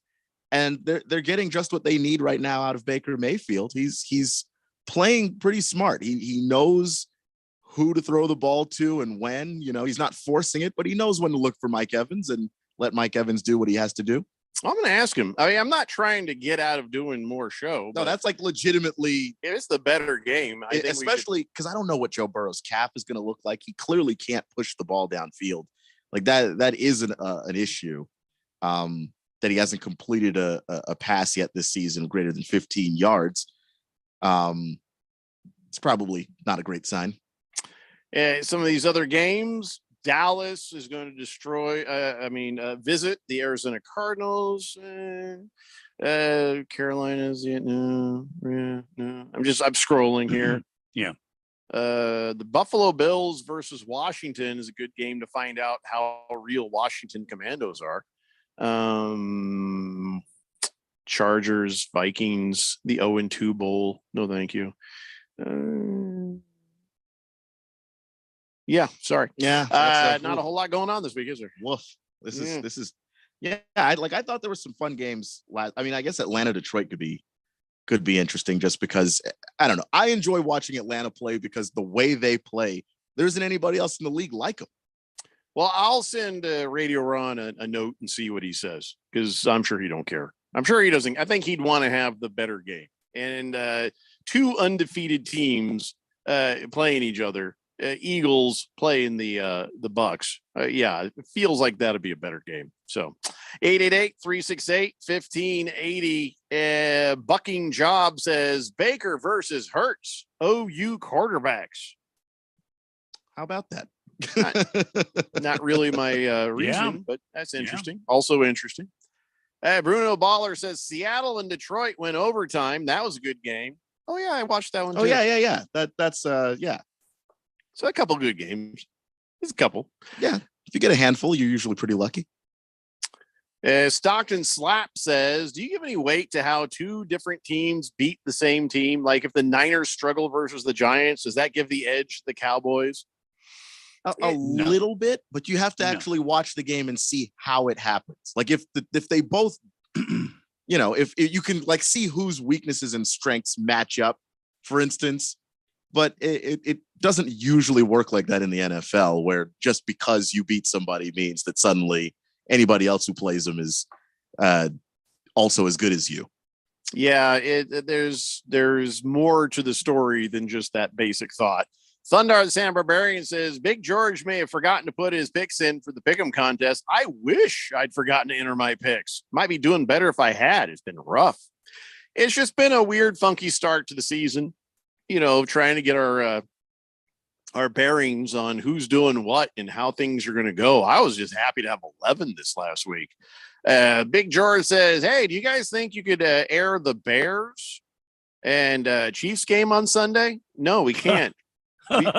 we could, but because the Cardinals are playing at that time, we're not allowed to air that game. So, it's a rule that if the Cardinals are here in the market playing against somebody, that we can't air anything, not even some other game at that time. I don't know who makes those rules, but that is a rule. 888-368-1580. Oh, Keon, I thought you wanted to sort of break down and talk a little bit about the college games that happened over the weekend. Maybe talk about the rankings and how they have sorted out, whether you agree or disagree with the latest 25 poll and stuff like that. So lay it on me, man. Yeah. Well, I mean, for starters, I think that the name of the game or the theme was a lot of letdown games this past weekend, and a lot of teams that went on the road and just kind of got a little exposed on the road. Like, I thought very highly of Tennessee. I didn't think this team was as good as last year's team, but I thought that they had enough to go into the swamp and beat Florida. Nope. 29-16, and Florida basically controlled that game, at every single point of it. And now I believe Joe Milton's probably also hurt for Tennessee. So that's probably not great news. Let me ask you a question. I'm looking at the poll, and Colorado has slipped down one slot to number 19. Is that because it took a double overtime to beat Colorado State? Yeah, it took a double overtime to beat Colorado State. And of course, Duke and North Carolina played in their games, and they were really damn impressive. So I think that that's what happened, is those two schools kind of leapfrogged them, and Colorado fell back because of, this is the struggle that it took there. And I'd also, maybe they're taking into account that injury to Travis Hunter, who is a big part of their offense and defense, that they're probably not as good a team. Wow. Tennessee plummeted. Yeah. They went down 12 slots. Yeah. As they should have. They got worked, playing against Florida. Yeah. And as much as I like Graham Mertz at Florida, he made big plays on Tennessee, and they couldn't stop it. And one of the things that made this team special and better than last year's team in the eyes of a lot of people was that this defense was much better than it was a year ago. Well, that didn't really seem to matter. Tennessee got worked over pretty hard in a rivalry game. And that's the thing with those rivalry games. A lot of wild things can happen. Speaking of heart attacks, because that basically was the theme of the weekend for me, Texas Longhorns host Wyoming, beat them 31-10. And that is worse looking than what actually happened. It was 10-10 going into the fourth quarter. I was sweating bullets. I was not happy with just about everything that was going on. And then, Quinn Ewers tosses a couple of touchdowns and all is right in the world. But they high stress. Yeah, very, very high stress for a Wyoming team that is pretty underrated, honestly. They're pretty good. But for what Texas plans on doing this season, and I think the aspirations that they have, honestly, I'm going to have to see them kind of turn things around a little bit. I don't know that that's necessarily what you want to see. I also think that there was a thought that people had that maybe South Carolina was going to go into Athens, Georgia, get beaten up by the Bulldogs. And look, they lost the game 24-14. There are no moral victories, but South Carolina fought back way harder than I thought that they would. And so that tells me a couple of things. One, South Carolina is a competitive football team, and Spencer Rattler, I think, has finally exercised the demons that have been kind of plaguing him, the turnovers, the bad decision-making, the horrible decision-making, actually. He's turned that stuff around. And, speaking of local guys, Spencer Rattler is, I think he went to Pinnacle, if I'm not mistaken. So yeah, he's a local kid too. So I kind of root for Spencer Rattler, but I think that they pushed back on Georgia. Georgia has a real problem with this defensive line. It's supposed to be a whole lot better than it is. It's not getting pressure on anybody. They didn't have a single sack going into this game. I don't believe that they had a ton of sacks in this game either. And Carson Beck at quarterback for Georgia, I'm still not thrilled about him. I think that he's got a big time arm, but I haven't seen anything that, with all the praises that people were singing when he got recruited. He was a 5-star quarterback. Everybody was excited to see him going out there. I still haven't seen, the promise of Carson Beck fulfilled. So maybe he can build on that as the season goes. But I don't know that we may have a national championship Georgia football team if things continue to go down this particular path. Let me ask you a question there. It's third week and Notre Dame is 4-0. Shouldn't they be in first place because they've won more games than anybody else in 3 games? 4-0 when everybody else is 3-0. That should be number 1. Well, yeah, but they played a week 0, and they're not. And this is not necessarily a ranking. We don't talk about week 0. Well, we don't, but that's the one extra game that they played. So that's on their record. I'm just saying, no, you can't, because it's not just based on who has the best record. Especially if it's nobody else has any losses ahead of them. You definitely can't just leapfrog them to the top. Because if you were to just go through the exercise of, hey, Florida State versus Notre Dame, do you think Notre Dame's beaten Florida State? I don't. They could, but I personally do not at this particular time. They're 3-0. They're 4-0. I'm just saying. Notre Dame is played and defeated Navy. They defeated an entire Navy. Well, Tennessee just State. a football team for Navy. The Navy has missiles, Keon. North Carolina State.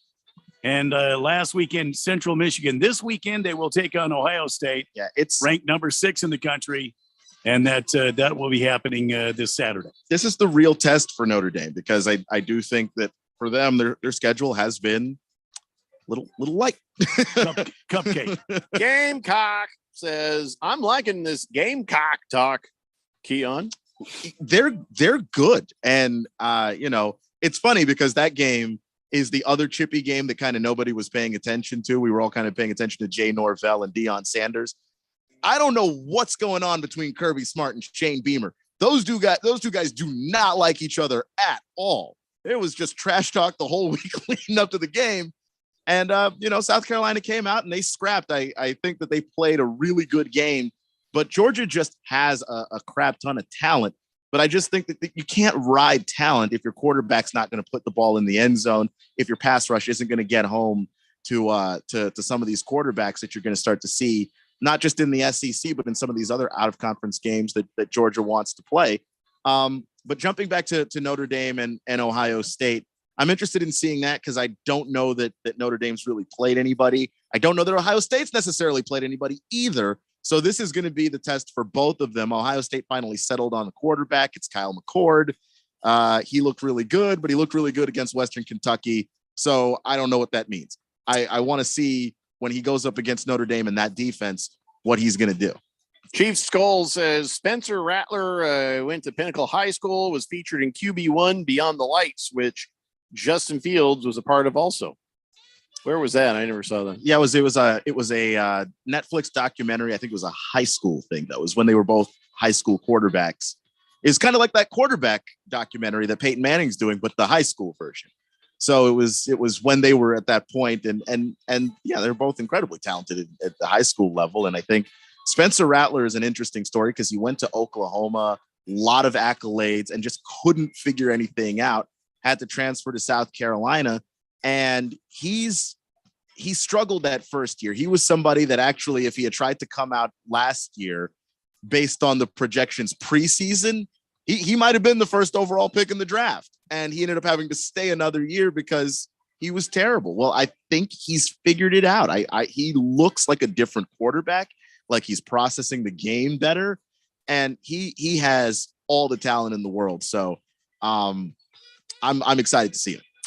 Well, that wraps it up for Keon Rose's college football wrap-up dance party. I don't know that we're dancing for this. I don't know. I didn't expect there to be a dance party. I was a little, but that's all right. We can dance if you want to. You can leave your friends behind because if they don't dance and if they won't dance, they're no friends of mine. Yeah. So listen, we'll have the proper Keon Rose college football dance party again on Friday, going into week 3, 4. It's week 3, whatever the hell 5. You want. 6. Fine. Week 9. I don't even care. But right now we got to take a break. When we come back, we've got On This Date and Big Georgia sports history and other things. It's the Daily Blender here on 1580 The Fanatic. When my daughter gets a cold, I have a secret weapon. Dayquil Kids Berry from Vicks. Dayquil Kids is specially formulated to treat kids' most bothersome cold and cough symptoms quickly. And the best part is that Dayquil Kids Berry tastes really great. Aren't you supposed to be resting? Maybe. Dayquil Kids Berry, the kids' berry-licious daytime congestion, coughing, stuffy head, stuffy nose, just for kids medicine. Safe for kids 6 years plus.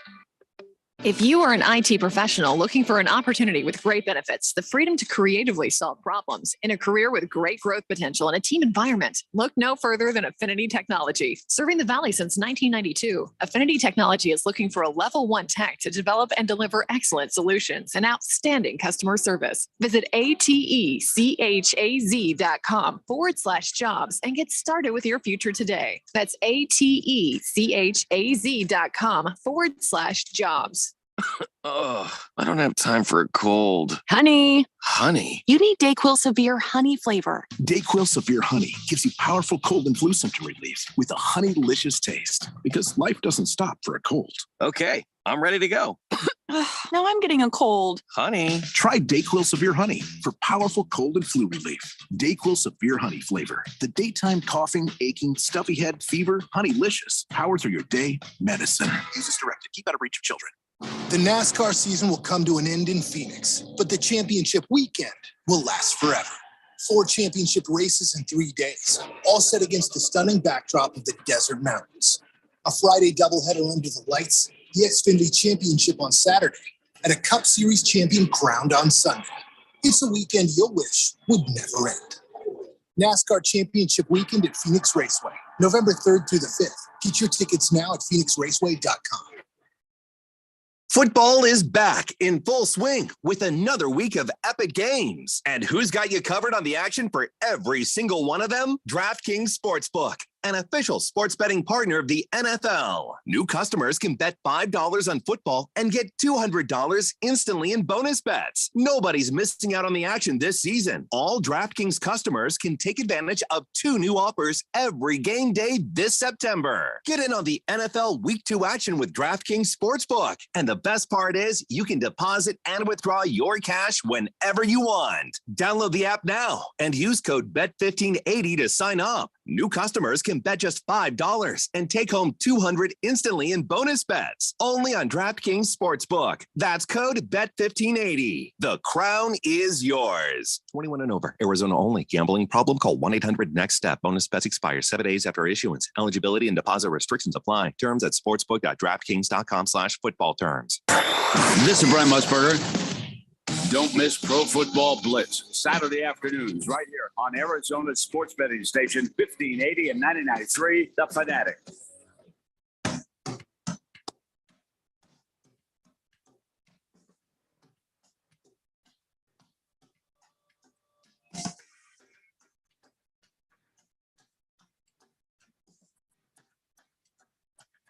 Blender here on 1580, The Fanatic, and the results are in. Big George says, wow, it wasn't even close. Jeffrey won this edition of Keon Rose's College Football Dance Party with his superior knowledge of Spencer Rattler. Keon Rose was a close second, while Randy fell to last place, and, well, he didn't say a damn word during the whole segment. Randy, are you okay?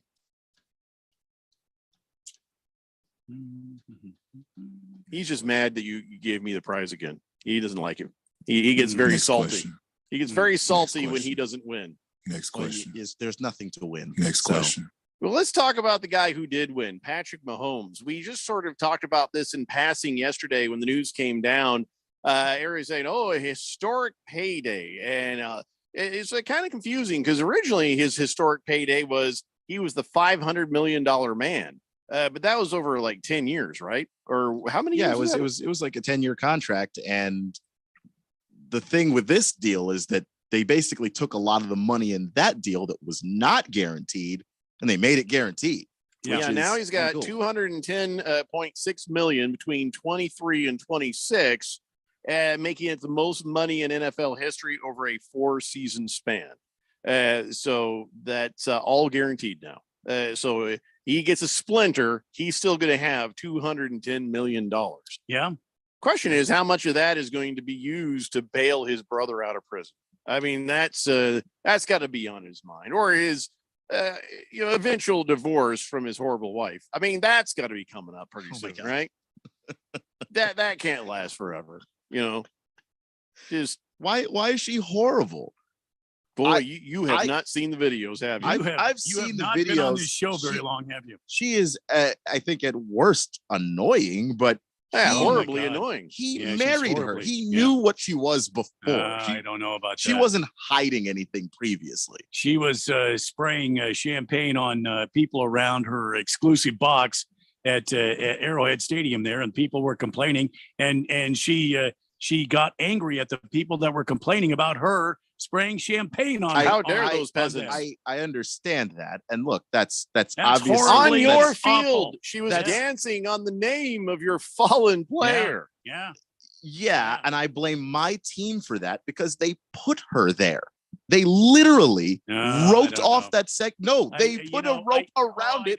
I gotta say this time, Keon, this is too far. I mean, most of the time I can agree with what you're saying, but oh my God, she knew what she was doing. Come on, yeah, Patrick Mahomes. I really find it worth $105 million. I really don't think that what, was she like? Just Brittany Mahomes. She didn't see the numbers on the field there. Randy, please. the team roped her in that area. My God. To me, the ultimate disrespect was that the team put her there. I hated that the team did that. I mean, sure, should she have been dancing on it? Well, she's always dancing. She's on TikTok. But the team shouldn't have put her there. They shouldn't have done that.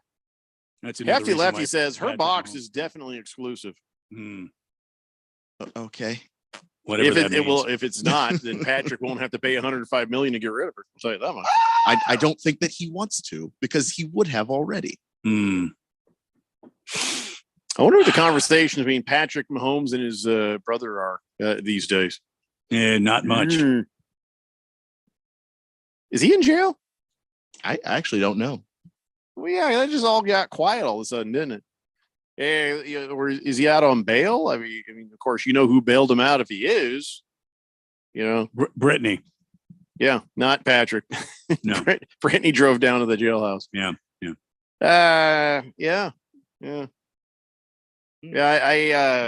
I hope he goes away. But anyway, so Patrick Mahomes, his bond got posted back in May. So. So he's going to average $52.5 million over the next 4 seasons. So why does it always matter to these guys? You got to be the highest paid guy all the time, no matter what. Everybody's got to be the highest paid guy all the time, no matter what. People equate that with what the team actually feels about them. If you think I'm the best player, don't just tell me I'm the best player. There is a way that you can show me, and that way is money. That is how that works. And everybody in the NFL is insanely competitive in every way possible. If you played Connect 4 with these guys, they'd want to beat you. I mean, I'm very good at Connect 4. I'm not. So, but I just think that they're competitive people, and that stuff does matter. That's why people hold out. That's the reason why, someone's the highest paid wide receiver, and then the next summer they're not, and they want their deal reworked. They always want to be the best. Berg says, "Evening, guys. Mahomes and the salary cap. That should be fun." It keeps growing. So the salary cap keeps growing, and the salary cap is not the worst issue if you already have your franchise quarterback. He's not just a franchise quarterback; he's the best in the league. You just draft well, and they do. So they'll be okay. What do you do with Kelsey? What do you do with Chris Jones? What do you do with some of these other guys? They paid Chris Jones on the team. They paid Chris Jones, so they don't have to worry about that anymore, at least for the time being. And with Kelsey, Kelsey's the other guy that's probably worth paying a ton of money. But I look at a team like the Baltimore Ravens, and the reason why they're able to pay, Lamar the money they're able to pay him is in large part because they know what they're good at drafting. They draft defensive line very well. They don't pay anybody. Calais Campbell has a great career with the Ravens. Then it's time to pay him. Bye, Calais. We're going to pay. We're going to replace you with Odafe Owe, who already looks awesome. And when it's time to pay him, he'll get paid somewhere else. He won't get paid in Baltimore. That's just the good teams are able to find their franchise guy and then draft around him. Mr. Pink Eye says, I want to be the highest paid texter. I'll tell you what, we will pay you twice what we pay everybody else. So Pink Eye, you are now officially the highest paid texter. Congratulations. And I don't know how long it's going to last because other texters are going to come along and start demanding that they get paid more. But at least for this moment, Mr. Pink Eye, at this moment, you are officially the highest paid texter, not just on the Daily Blender, but in Daily Blender history. Congratulations. How about that? And I just want to say, I don't know there's really a way to quantify it financially. And no matter what Mr. Pink Eye makes over his career, one way or the other, he'll be underpaid. Yes, he is worth every penny that we are paying him. Mr. Pink Eye, highest paid texter on the Daily Blender. Well done. Wow. Heavy Metal Maniac says, I heard the Boston Red Sox were courting Mike Hazen to be their GM next year. I hope he doesn't go because he's had some good drafts lately. And he's brought all these young kids up, and he already has the job. Yeah, how are you feeling about Hazen now, Randy? Yeah. You could take him or leave him at this point, right? Yeah. Yeah. I mean, he keeps signing Lovello. I don't know what I don't know how to feel about that. I don't know. It would be interesting to see him go to Boston to see if Mike Hazen was being held back by the Diamondbacks organization. Well, he came from Boston. He was in the Boston organization, but I'm saying as the GM. Yeah, but what I'm saying is he worked under Epstein. He came here and we'll see. I don't know if he'll leave. I don't know. You guys ready? Interesting to see what happens. Should we do this? Get rid. Why not? Let's do it. All right, ladies and gentlemen, it's time now for On This Date in Big George's sports history.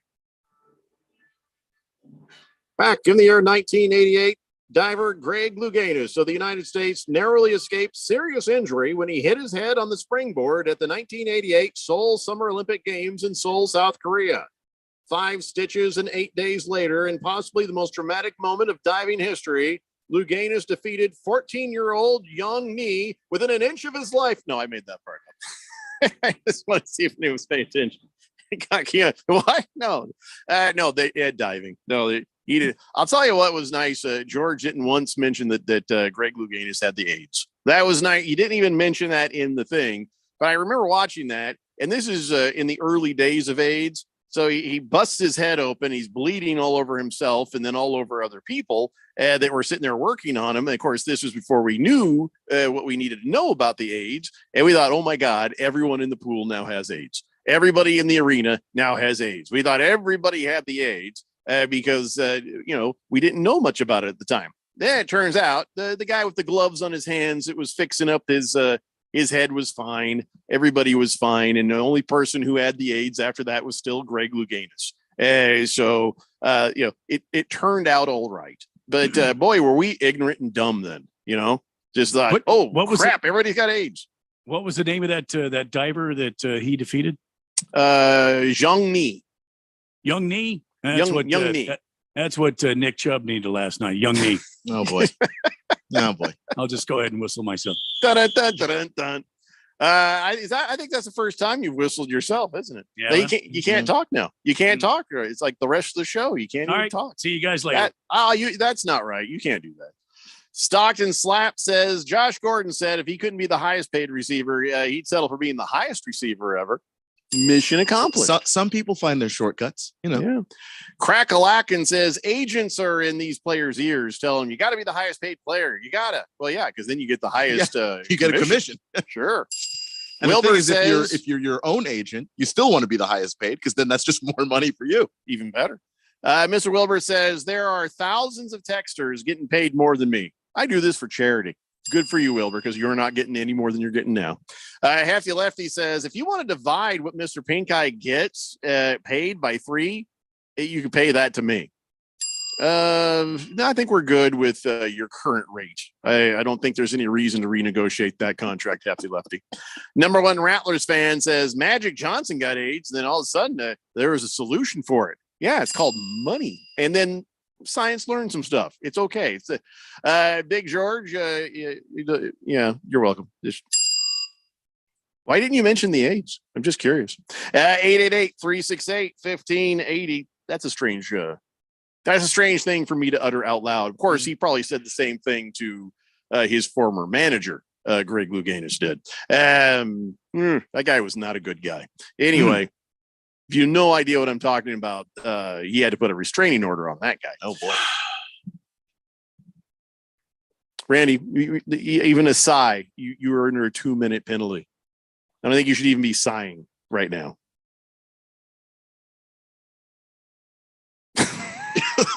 Oh man. You completely locked him out. Kiss the cook. I can't read that way, but I'll read it in a way that won't get us in trouble. Randy, don't blow the whistle on yourself. You need to add the whistle in there, Kiss the cook. That just wouldn't have. Did he say don't blow yourself? Is that what he said? Well, no, that's not. No. Just don't think you can say that. Yeah. All right. So let's see. What is today? Tuesday? It is a Tuesday. No, that's a good enough day to get fired. Why not? Why not? Yeah, it's fine. Listen, that's enough show for everybody today. You're not getting any more show. There was show. You got some. Then you got a lot of show. But you're not getting any more show. The show well has dried up. No more show. You get the bell. That's all you get for the rest of this time is the bell. The bell is going to close the show. I'm not even going to say another word. The bell will end the show for us. We will see you guys tomorrow. Go ahead, Bell.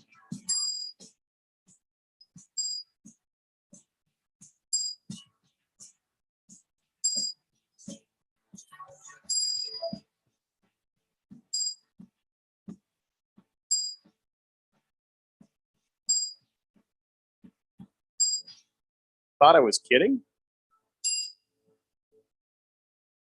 My brother-in-law died suddenly, and now my sister and her kids